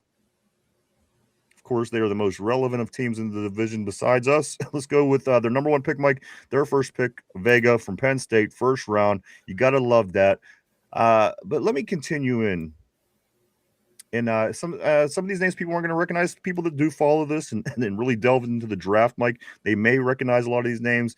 But let me go to their second pick, Zion Young, the Missouri defensive end. Of course, Mike, they've had issues on that defensive line and on the defense as well. I thought the Baltimore's defense was pretty bad last year. Getting the defensive end with their second pick in the pick in the second round, their second pick, Zion Young. Anything you know about him? Not a whole lot, because I to be honest with you, I did not look at any edge rushers because our room was stacked and badass. So I don't know a whole lot about him, but I do know that is a position of need for them. If you're getting him at like 13th, pick in the second round, you're thinking highly of him. If All right. you're the Baltimore Ravens. Jacoby Lane, Mike, in the third round for the Ravens, their third round pick, a wide receiver. And you know they needed a wide receiver. Isaiah Bloody likely gone. I think somebody else might have left.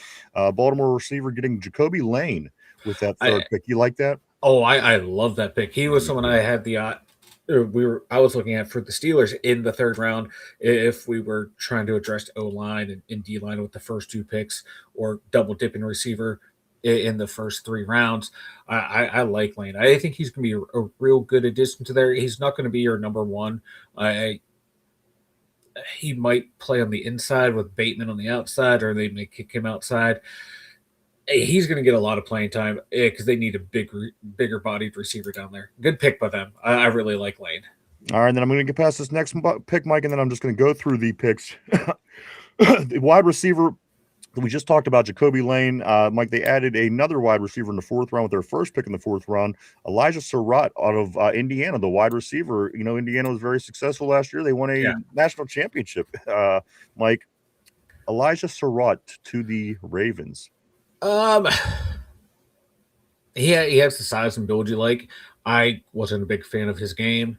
We'll wait and see. I think he was by far the inferior of the two receivers that they drafted, and from the two receivers from Indiana too. I think Cooper Jr. was head and shoulders above Surratt. All right, so let me go through these. I'm going to go through them, Mike. I'll go through them relatively slow if you need to stop me to talk about any of these guys. But once you get past a certain round, of course, a lot of names become a little harder to identify for general, Mike. So let me start right here. Number second pick in the fourth round was Matthew Hibner, the tight end from SMU. Of course, Mike, losing tight end Baltimore, I think that's going to help them out a little bit. Next pick is a cornerback from Duke, Chandler Rivers. Rivers, Mike, was their first fifth-round pick. I liked Rivers, too. I had my eye on him for the Steelers. I think he's going to be a scrappy little player in the league for a while. All right, then we're going to go to their second pick in the fifth round. Mike, they had 3 picks in the fifth round. Josh Cuevas from the tight end from Alabama, followed up with their third fifth-round pick, Adam Randall, the running back out of Clemson. Let's move on to the sixth round here for the Ravens. Mike, Ryan Eckley, the punter from Michigan State, goes in the sixth round. Their seventh round first pick is Rayshawn Benny. He is a defensive tackle out of Michigan. And finally, their last pick, a lot of people don't even pay attention to these poor guys, Mike, way down at the bottom of the list. However, Evan Bernstein, the Northwestern offensive lineman, to the Ravens in the seventh round. Just all in all, let's say that you generally know about these guys. You're not really into every detail of every statistic of every one of them. Where do you grade Baltimore's draft at the end of the day, Mike, if you were just generally grading the Ravens' draft? Yeah, me looking at their draft class, I thought it was a very solid draft class. B plus range. I like their first 3 picks, and I like Rivers in there as well. And Benny's someone I kind of look at as a developmental prospect because I looked at him for the Steelers too. But I think it's a BB plus draft class for the Ravens. Addressed needs that they really needed. All right, so I'm going to go to Cleveland next. I'm going to go to Cleveland, Mike. Now these guys I think had a great draft. I think the first 3 rounds are gonna blow you away. As a matter of fact, Mike. So we're going to start with the first pick overall for the Cleveland Browns. Mike, they went with Spencer Fanu, and this is somebody, the offensive tackle from Utah that we've talked about plenty here on the show. This is somebody that we would have liked to been able to grab in the first round if we could have. Mike, so the Ravens, they get our guy Vega. The Bengals get our guy Fanu. Mike, number 1 pick for the Browns. I'm sorry. Let me get to the next 2 guys, and then I'll let you talk about this. Mike, of course, next on the list for the Browns in the draft, first round pick. Their second pick in the first round was KC Concepcion, of course, the Texas A&M wide receiver. And then their third pick overall, which was a second round pick, Mike, Denzel Boston from Washington, the wide receiver. All these names I recognize because a lot of these names were brought up on our terrible board due to the needs of the Steelers, Mike. Spencer Fanu, first round. Concepcion, first round. Boston, second round. Mike, these 3 picks right off the top put them at the top of the list in the division as far as the draft, in my opinion. Dude, those first three picks are on paper are home run picks. All of them had first round grades. Fano, I think, will kick inside the guard. He's a nasty mofo. That was a good pick there. Concepcion, I wasn't one of those guys. I really wanted the Steelers to get it because I thought a couple other guys were better. Good player. Welcome to the AFC North coming across the middle. You had concentration drops in college. Going across the middle, you're going to have fun going across the middle in the AFC North. You're going to get clobbered in the middle. Still a good pick, but I think he's going to get beat up here. Denzel Boston, big-bodied receiver on paper, looks good, but someone like he did not run any speed test. That was a big question mark coming from how is he going to do in the pros, gaining separation, because in college, yeah, he was able to gain separation, but not the fastest guy in the world. And he's someone you can probably jam at the line. But on paper, looking like 3 home runs, because you get three guys with first round grades. That's a damn good draft class right now. Absolutely. How they're going to translate. But I got to shit on these guys just because they went to the Browns. See, I'm not going to do that. Not yet anyway. I am. And you already said that. I'm just stating that I'm not going to know. until at least I see them play. But Mike, you would have to agree that this has the Browns at the front of the pack. But that doesn't scare me because generally they do have nice drafts. Generally they do get the best possible players, and generally it doesn't affect anything. So I'm going to keep that in mind also as we do move forward. Mike, let's start with their second round, their second pick in the second round, Emmanuel McNeil Warren, the safety out of Toledo. He's a second round guy, Mike. Austin Barber from Florida. He's an offensive tackle. He was their third round pick. Parker Brailsford out of Alabama, the center, a fifth round pick. Justin Jefferson, an Alabama linebacker, fifth round. Their third pick in the fifth round, Joe Royer, the Cincinnati Bearcats tight end. Talon Green, another interesting pick, Mike, as the Browns try to fill their roster full of quarterbacks, right? But still, nonetheless, certainly a name that we're familiar with.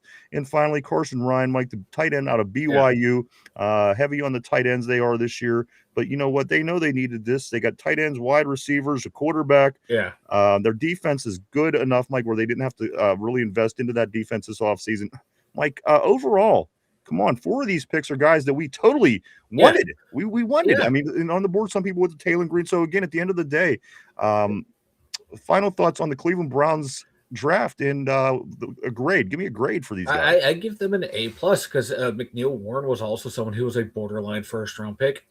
I think he's going to be a decent safety in the NFL. Even Austin Barber, I was looking at him, dude out of Florida. If we waited to get a tackle, he's someone we probably could have drafted, put it in at the right side. I like that pick. Talon Green, that's the perfect spot to get someone like Talon Green. Yeah. Sixth round pick, someone who has a shit ton of athletic ability. If you have a good quarterback coach, you think you can fix his game, let him sit, he'll be leaps and bounds better than every quarterback on your roster. And if it doesn't work out, convince him like, hey, man, look at our history. We turned Terrell Pryor into a 1,000-yard receiver in the NFL. This could eventually be you, man. You can make a shit ton of money doing this. So not a bad pick right there. I give this draft an A+. I hate to say it for the Browns, but this is an A+ draft. But like you said, Ryan, they usually have A+ drafts because they're picking high and they never pan out. You know, we say things like, what they did with Terrell Pryor and things could play out. But then on the other hand, you got a guy like Baker Mayfield who does amazing things for your franchise and they kick his ass to the curb. So you just never know with the Browns. They good draft as always, but that happens when you're the team in last place always. So we put that into consideration. Let's get to the Bengals, Mike, the last of the teams in the division. Of course, we talked about the Ravens, the Browns. Now it's time for the Bengals. They did not have a first round pick in this year's draft, Mike. However, in the second round, they did. Cassius Howell, Texas A&M defensive end in the second round to the Bengals. Mike, this team certainly needs help on defense and the offensive line. Starting with the defensive end, it's in the right path. What do you think about that pick for Cincy? An undersized end, an undersized edge rusher. I don't like it. So this guy's basically going to be ultimately getting to Henderson's spot eventually, Mike. One guy leads the leads in sacks, and then they bring in an undersized guy, basically. Yeah. I don't like this pick for them at all. That's me personally. I think it was a bad pick. Tacario Davis, Mike, the cornerback out of Washington. We certainly recognize this name. This is a name that we are interested in. Any thoughts on him in the third round? And then we'll go 4 through 7 rather quickly. But Tacario Davis. I like that pick for them. That's around where I thought he'd be third, somewhere in the third, early fourth round. I think he's going to be a swell player. 6'4", 200-pound corner. If I'm a Bengals fan, I love just him on spec alone, but I think he's going to be a pretty good player. All right, let's go fourth round, Mike. The center, Connor Lew. Of course, offensive line, you can't complain when you're talking Bengals. Next pick, Mike. Second pick in the fourth round was Kobe Young, a wide receiver out of Georgia. Brian Parker in the sixth round, Mike. Brian Parker the second, from Duke, the offensive lineman. Jack Andrews from Texas. He's a tight end in the seventh round. And finally, Mike Landon Robinson, a defensive tackle out of Navy. Mike, your thoughts on the Cincinnati Bengals draft? Nothing really catches my eye in this draft, to be honest with you. Give me your thoughts and your grade on the Bengals. I give this draft a D. I think it was a terrible draft for the Bengals. Like an undersized DN edge rusher with your first pick in the second round, your first pick overall, really. I don't think that's a good pick. Your best pick was Tacario Davis. And then now you got just a bunch of guys that you can hope you can develop into something. For me, this was a bad draft for them. I would be embarrassed to be a Bengals fan. So let me ask you this: by way of draft, which team in our division improves the most by draft alone? I mean, there's a lot of things going on. There's free agents moving around, of course, new coaches. But going off a draft alone, Mike, which of these teams in the AFC North would you say benefits the most, and which team improves the most by way of the draft? The Browns benefit the most by getting a shit ton of really good young talent on this team that has a lot of upside and potential. I think Baltimore did a good job of addressing needs to where I think they might have the better immediate impact because I think their roster is a whole hell of a lot better. You shore up that O-line with Vega. That was a weak spot for them last year. That's going to be the bigger immediate impact than what the Browns have. But the Browns overall improved their roster, but it's going to take time for that thing to develop. I agree. The Bengals, I would just again be embarrassed. I mean, what did you really do in this draft? It was bad. I mean, they might as well not even participated. Yeah, like for a team that had a shit ton of needs, and this is all you have to show for it. Right. No first round picks because I can't remember. Forgot why they don't have one. I don't know who they traded for, but my God, this is just an embarrassment. So there you go, guys. That's what the AFC North shaped up like in the NFL draft last week. Of course, we'll have a whole nother one this time next year, and we'll see how that all plays out. But there's a lot of things that's going to happen between now and then. So that's the AFC North by way of draft. Let me take a look here, Mike, at a couple things before I figure out where we are. We got that. You know what? Go ahead and tell everybody about the website, and we'll get into a few things here after. Head on over to the 2dumyinzers.com. Like Ryan said, it's a brand new design, brand new look. It looks great. Thank you, sir. I have like a lot of every day. I'm trying to post what I think are the top Steeler news stories of the day, providing links to where you can go to find more depth. And, obviously we will talk about a lot of those on the show too as well. So check out the 2 Dum Yinzers, man. A lot of new Steeler stuff, links to the merch store, links to all of Ryan and I's social media. So check it out at the2dumyinzers.com. Go check it out. It looks really good, guys. As I said, I'm not even bullshitting. You might put a lot of work into it. It has a facelift. It's not even like the same website anymore.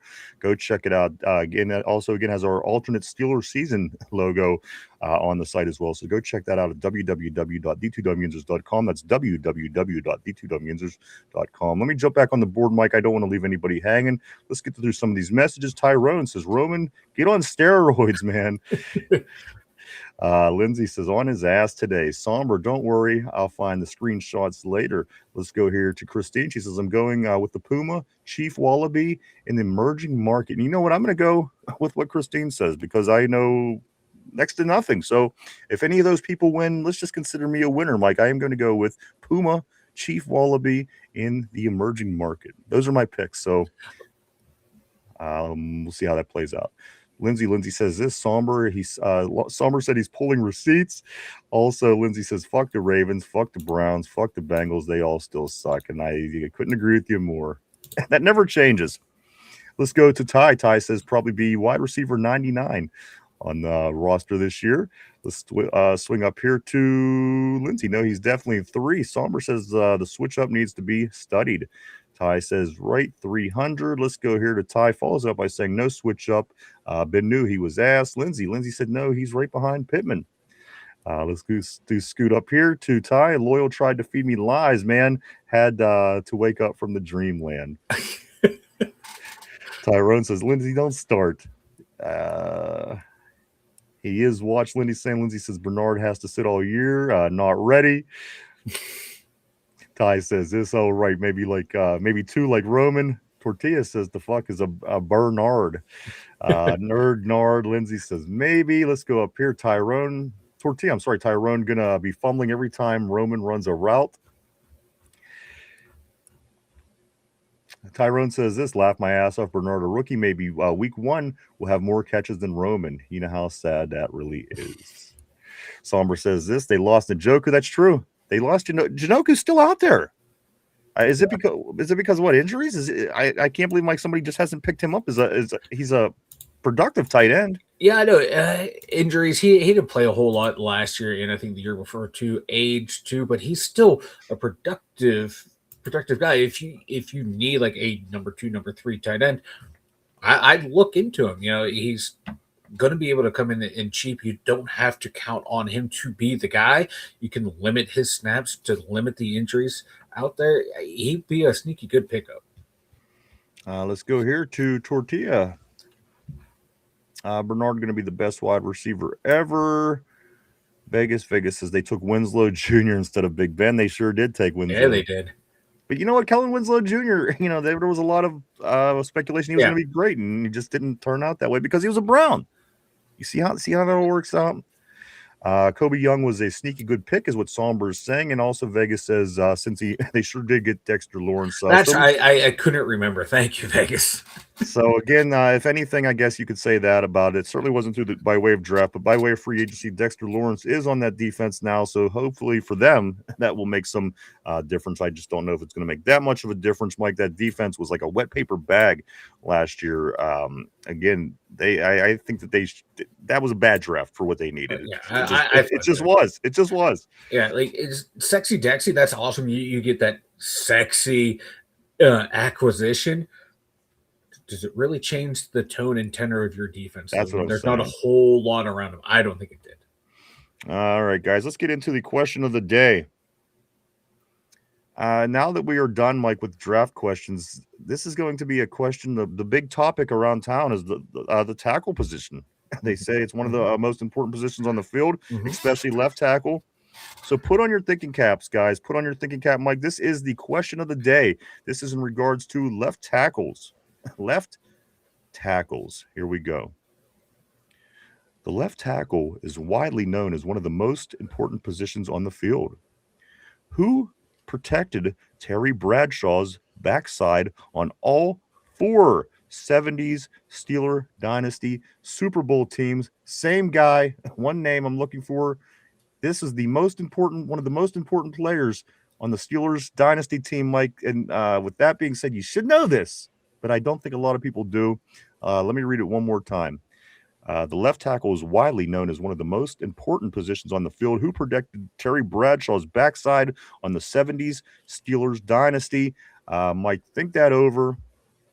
Everybody on the board, think that over. If you have any guesses, throw it up. If you know it, throw it up as well. We're live 5 days a week right here, Monday through Friday, 11:30 a.m. to 2:30 p.m. every day right here on the Tube. On Tube. Obviously, Tortilla's picking Cody. Why wouldn't it be Cody blocking the backside? Mike Webster, John Kolb, Roman Wilson. Somber, of course, is saying 6'9", 420. Jeff Goldblum. Fuck Jeff Goldblum, man. Of course, from Pittsburgh, though. Jeff Goldblum is actually from Pittsburgh. A lot of people might not know that. Mike, the question of the day, what's your thought process as we try to figure out who blocked Terry Bradshaw's backside? during the 4 Super Bowls in 6 years run in the 70s. What's your thought process here? The only name that popped in my head was Kolba. So I'm going to go with Vegas and go with John Kolb because Kolba popped in my head. So But what if it's Kolba? I think it's Kolb. I think it's Kolb. I'm going to go with John Kolb. Tell me a little more thought into why you think it's Kolb besides Just because you thought Kolba. Because I thought Kolba and Vegas has been around. See, there's Vegas got to be has a way been that we around. could do this without I'm you not. looking at the board, because I don't think you would have gotten that if he wouldn't have had it. But that is correct. It is John Kolb. I have to think of a new system here, Well, because as long as you're staring at the board, you're always going to have a benefit. You're going to be able to. you're reading their answers too. I wouldn't do that Mike. If it wasn't on the board, I wouldn't read them to you. Do you understand? Yeah, but maybe the answers come in. I make No, sure I'm changing it. I have to change the system. It's just not. It's broken. It's allowing you to cheat. It's not allowing me to cheat when you read everyone's answers before it gets to me. Man, you always take the one that ends up being the right one. So I was just a little skeptical, Mike. You didn't know, and then all of a sudden it was a Colbert or a Kolba, and then next thing you know, you knew it. I got to work on that too. That's got to be changed. See, this is great teamwork, great chemistry between me and Vegas. Vegas is You're not supposed to have good teamwork on the trivia. That's the thing. That's the problem. And you just admitting it's teamwork is just going to push me even harder to fix this. I'm working within the parameters of the system that we currently Yeah, have. that's why I got to change. It's changing. So you don't hate the player, hate the game. It's changing. I have to fix this. So many times you had no clue who it was, and then once you started seeing answers, like, oh yeah, that sounds good. I'll fucking take that one. I thought of Kolba. What the hell's a Kolba? That has nothing to do with anything. That's what you thought of. That's what you thought of was Kolba, and then you I thought that was Kolba. That was John Kolb. I'm like, okay, Kolba. I remember that name. It's got to be fixed. You broke it, and you continue to do it. That's the thing that bothers me. You never say, "Oh, let me try this on my own merit." I'm sorry. I'm just fine grabbing the answer off of somebody else. Kolba popped into my head, and then oh, maybe it is Kolb. I'm going to go with Kolb. I can't. It's not my fault that my brain thought that. And then it's not my fault that Vegas knew the answer. It's all in consideration. You don't worry about it. I'll take it from here. Let's go back to the board where Vegas says he's the only other lineman I remember besides for Webster. Tyrone says water bottle. Charlotte Hopkins. Tortilla says Cody. Says Rick Ross. Vegas, pardon me. Jojo Starbuck. Guess I smell a fight coming, Cody says. Cody also says, well, what do you really think of Deontay Johnson? Somber says half the chat cheats anyway. I know they do, but I expect Mike not to. That's the point of it all. And the fact that he does cheat is what ruins the whole bit. It's ruined. I'm not cheating. Mike, if that name wouldn't have come up on the board, you would have said Kolba. I don't even think you would have said Kolba. I think that I would have said Kolba. I think you would have. No. We'll see. We'll see. That's all I'm going to say. We'll see from here on out. Let's go to Tortilla. Exactly, somber. Cody, or hate the game and the player. Fuck it, hate them all. Who said hate the game and the player? That's Cody. That Cody? And that's who I agree with. This is what. See, no, it's Cody. This is why you're on the enemy list. No, this is why you're on the list, Mike, because you cheat. That's like I said. It just kind of ruins the bit. It doesn't make it. You can just look at the right answer every day. Why even do the bit? I wasn't cheating. I got to figure this out. I got a lot of work to do this week, and I'm finding out from the show today. Let's get back on the board here. Let's go with where are we here? Right here. Vegas says if it wasn't Kolb, I wouldn't have known. Okay, Webster, we did get that. Ty says Roman cheated by getting 14. Also, Cody says Mike's brain was like Penn State. I hope not. Tyrone says should have been Bernard, someone actually good. Somber says, do you know how excited Tyrone would be to be JPJ's water boy? That one guy that just always runs out and puts the water in dude's mouth. I can see Ty doing that. I can see it. Let's scoot up here right here to Scotty's on fire. Cody says Scotty's on fire. Tyrone says I would be hyped. Vegas, he's excited by you talking about it. Let's scoot up here to Cody. He says first rule of journalism, give people what they want. Guys, a lot going on in the Berg this week. A lot went on over the past week, Mike. Again, the draft just a week ago. The marathon in Pittsburgh tomorrow. The Penguins, the playoffs throughout the week. The Pittsburgh Passion, the Gals back at it. Mike, they're kicking off their season tomorrow. The Riverhounds continuing on their season at the newly named FNB Stadium. And UFL, Mike, we do have American football also on the television this weekend. So a lot going on. I do want to say this. If you are going to be into your sports this weekend, do stop by and get yourself some Duquesne Pilsner, guys. Always great for sporting events, Mike. It's now available in 6-packs at Giant Eagle and 12-packs as well, and also available wherever cases are sold. We always like to give special thanks and shout outs to our people at Duquesne Pilsner. Always doing things for us. So we like to give it back, guys. So if you drink, stop by, grab yourself a case. I think you'll be happy. And if you don't drink that much, do swing by their social media, hit the like, hit the follow. It'll all help them guys out over there. Mike, always on tap here in the studio, because you never know when you're going to need some good beer. This beer is made right here in Pittsburgh, guys. Duquesne Pilsner. It says on the can, grab a Duke. Grab a Duke. Let me get Vegas. Let me get you in 1 second. That's a good question. It's a really good question, actually. Real quick, I do want to say these couple other things, guys, before we do turn to the next chapter of the day, the last segment, if you will. Mike, here's one for you. Caitlin Clark. Now, the only reason I'm talking about her because I like Caitlin, and also out of Iowa, so a little bit of a connection there. Caitlin Clark, Mike, she is writing a child's rhyming book. So this, come on, everyone said that she's this, she's that. All she's been doing is being successful in her career to this point. I got to give it up to Caitlin, and you know what? She's going into a pretty hostile territory, which is the WNBA, and you know what? She still holds her own. She still does well. For somebody that isn't well liked by a bunch of players around the league, I thought she held her own very well. Mike, Caitlin Clark she's publishing a child's rhyming book. I say good for her. Good for her. Drank some threes. Unfortunately, she left injured again. Their last game. Yeah, well, I mean, they check her like she's in hockey. That's why, right? But anyway, let's get to the curse of the flower, Mike. 2017 was the last time the Penguins won a Stanley Cup playoff game. Of course, they won the Stanley Cup that year. Mike, it is going to be 2027 the next time the Penguins will have a chance to qualify for the playoffs. Mike, the curse of the flower.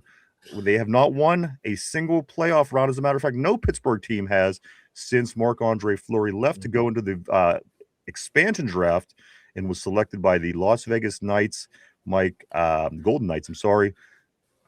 The curse of the flower. It's still here. It's still as strong as it's been. It is. It's plagued the quote unquote three major teams. And even the passion. It's hit the passion as well. So far, only one team has been immune to the curse. Ryan, I know. The Hounds. Maybe all the other teams in this league need to see what the Hounds did to lift the curse of the flower, because we will help lift the curse of the flowers here at the two Dum Yinzers. We will help remove the curse of the flower from the other pro teams in Pittsburgh. Riverhounds, reach out to us. Let us know what you did to remove the curse so we can help the Penguins, the Pirates, the Steelers, and the Passion. Yeah, the big key is you can't make the money that the other three teams make, I guess. That might be it. You can either have the money or the wins. Pick one. So that's that, guys. Again, if the Passion were in town this week, I would go, but they are down in Tampa Bay. That is the Gals, of course. Mike, a few other things here before we do move on. Matter of fact, let me grab some messages on the border. They're still coming in. Let's go here too. Tyrone, our Tortilla says Tyrone squirts for JPJ. Tyrone squirts for JPJ. Wow. Tyrone also says this: I would make sure no water on my JPJ jersey. Somber says, good Lord, Tortilla. Good Lord, brother. Let's go to Ty. Ty says, great show, you bastards. We appreciate you. As always, Ty, my man, thank you so much for those kind words. Right here. Okay, this was a good question because it's not an easy question to answer. Vegas asks, how do the people living in the Berg like having the draft? Leading up to, a lot of people didn't look forward to it at all. Listen, leading up to through the year, people loved it. They loved the idea. The draft's coming here. It's going to be great. We love our football. However, the week leading up to, they closed down like all the major roads. They stopped sending kids to school. It was a big change. It was a lot of change that the little city, again, I always make point to say, Mike, it's one of the smallest of the big cities, very compact in size and very restricted by size. So as time got closer and people remembered they had to still go to work. People still had to get their kids to school. People still had to do this. People had to still travel. That's when people in Pittsburgh were really like, oh, shit. I can't wait till this is done. However, as the draft came and went, people got to get down there and enjoy the experience and just really love what ended up becoming a really beautiful draft here in Pittsburgh, Pennsylvania. I think the people in Pittsburgh are very proud, very excited, and very happy that people got to have a lot of folks come in from just different areas of the world, not just different areas of the country, people from all over the world in Mike as the record-breaking draft, the Pittsburgh, Pennsylvania NFL draft, 805,000 people, breaking the record, Mike, the biggest draft ever in New York history, or I'm sorry, in NFL history. I'm obviously got a little distracted. I do want to say thank you so much, Vegas. That is very kind of you. Thank you on the terrible board for the super chat, Mike. I have to find out something now to give Vegas, because again, that is a very, very generous. No, thank you for the super chat. No, we really do appreciate it, Vegas. Absolutely. We really do appreciate it too. Tortilla earlier, you guys you're awesome. Yeah, see, that's the thing. I want to come up with something perfect. I don't want to give them. So I'm going to work on that. But thank you so much, Vegas. That is very kind, brother. It'll certainly go right back into the show. You will see the fruits of it right here in front of you. So we appreciate that. Thank you, sir. Going back to the question that Vegas asked, they loved it, then they hated it, and then they loved it again. And now, again, it's something we could look back and say, wow, that was something great right here in Pittsburgh. So Vegas says now you could go buy a gallon of gas and some bubble gum. Right. Like I said, I wish I had something better. I'm going to work on that. That's something I'm going to work on. And also the trivia, obviously the loophole that Mike found in the trivia. How about this? And we'll just go with this for now. We're getting the bra for now, but it's going to get better. I promise you. Let's go to. Look, Mike's all annoyed because he cheated. But this is his way of playing it off. Mm-hmm. Cody says, great show. We thank you, Cody, as well. He says, let's talk. My man, always great seeing Cody. Guys are awesome. He says, let's talk more about Mike cheating the system. Look at him. Mike is steaming over there over these cheating accusations. Vegas says the WNBA women are so jealous of Caitlin. It's crazy. She is their golden goose. All 42 of her games will be on TV this year. And you know what? Good for her. That's awesome. Let's go to Cody, where he says this, power to the people. Somber says, I made $250 selling her shoes. Thanks, Caitlin. And you know what? I just like that. She's came in as an underdog in a way, but she's really not an underdog. She's very good. And to see people get through those moments, I always dug in sports. So again, good on her. And I've followed her since college. So I'm going to stick with that. Let's go here to Vegas. She got hurt again. Oh no, the ratings went down 55% around the league when she was out last year. Let's go to Cody. Cody says, Mike, you remember that time you cheated the daily question? No, I don't, because I don't cheat. Now we know what Nelson thinks about that. Let's move on to Vegas. Taking Fleury made it a lot easier to root for the Vegas Golden Knights. I hate people with multiple favorite teams in the same pro league. Sure, that Vegas thing was really exciting though. They were really good, really fast. It's a good system that hockey has. It makes that team competitive right out the gate, Mike. And you got to like that if that's your city, Yeah, it was the perfect storm for the Vegas Golden Knights, because you know how many times you've seen expansion teams in every other league where you get shit players from the ass end of the rosters, you're getting terrible draft picks, and you have to struggle for years. I think they may have overcorrected a little bit. But, it was a nice, fresh change of pace, the way that franchise was allowed to be built. Cody says, don't let Mike answer. He's going to cheat. Lindsay says, yeah, it was BS. The super chat, thank you so much again, Vegas. Cody, how are the new potholes? It's May. That's all I got to say. They're blooming. That's the best way to describe the potholes in Western PA. They're blooming. Tortilla says, play Tyrone's Crash Out for super. That's a great idea. There we go. That's going to be the new the new super chat alarm will be his crash out. I'm working on that. That will be next week. I swear to you. Let's go to Cody. The water boy is Cheetah. Also, Vegas says it was 3.67 before the war. Now it's 5.3, $5.39. Shell down the street. Vegas, you don't cheat like Eddie Guerrero. Hey, nobody could cheat. Nobody could cheat like Eddie cheat, steal, win, baby. Guerrero. Guys, do check us out. We are all over the internet. You can check our social media. We're at Facebook. We're at X, formerly known as Twitter, Instagram, Threads, and TikTok, guys. Do check us out. You can keep up with what's going on with the two Dum Yinzers on a day-to-day basis by doing so. And if you have not done it yet, do hit the like button down below if you would. Hit the like, the sub, the share, even leave a comment if you will, guys. It all helps out in the algorithm. We appreciate it all greatly. Mike, what do you got before we wrap up? I do know that you got about 5 minutes here until you have to get off, so I'm going to just come to you real quick. Thoughts on today's show?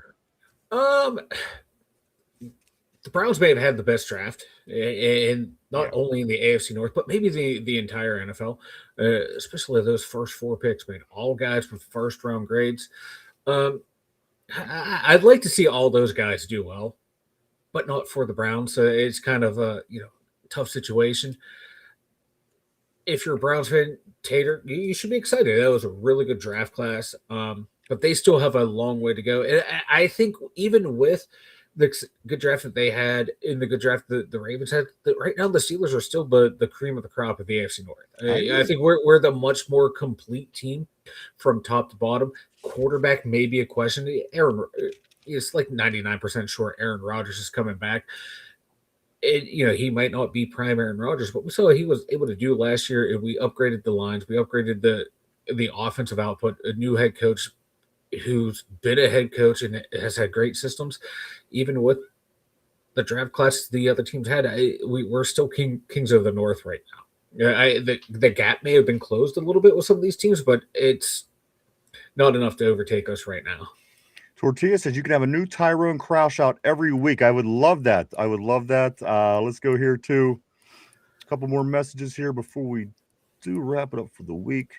Let's go here to Vegas. They wanted to make sure the NHL in Vegas worked. The owner said it would win it in year 6, and they did it after making the cup after 1 year, but losing to Alexander the Great. Yeah, I wish Jins could have won that one. I know, right? That would have been good for us at least.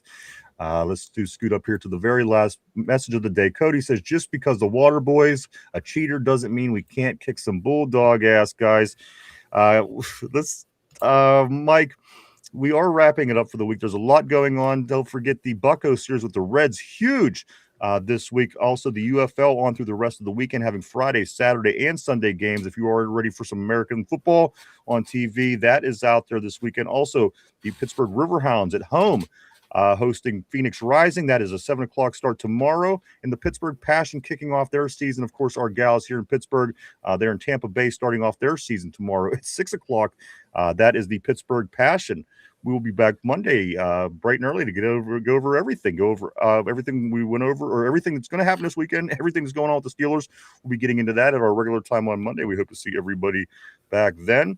I do want to say this. I want to say thank you so much to everybody for coming and hanging out and checking us out today. We really appreciate each and every one of you. We truly, honestly do. We wouldn't do it without you guys. Thank you so much to everybody on the board. You were amazing and awesome, and always keep the show interesting. You are the lifeblood. I always say it. I always mean it. Thank you to the board, and also everybody that's at home. Maybe you're at work, at the gym, in the car, watching, listening, whatever the case is. Thank you too. It's all appreciated. I want to say thank you to everybody for the special super chats today, guys. You couldn't appreciate it more. Thank you. And I'm working. We will get that the crash out ready, Mike, moving forward. So that's going to be a lot of fun. Let me just take a quick look here. I think that I have everything. Let me grab just last few here. Let's say Lindsay. I want to say goodbye to Lindsay. She said, bye, guys. Always great seeing Lindsay. Hope you have a great weekend, ma'am. Stay safe. Vegas is right. I hated to he beat Vegas for his only. Me too. Vegas, real quick. Got one more question. I see Vegas's hand up. We'll field one more question, and we are going to bounce because I do know that Mike has to catch the bus. He catches the short bus in the afternoons, of course. Vegas said, have a great weekend, everybody. You too, my friend.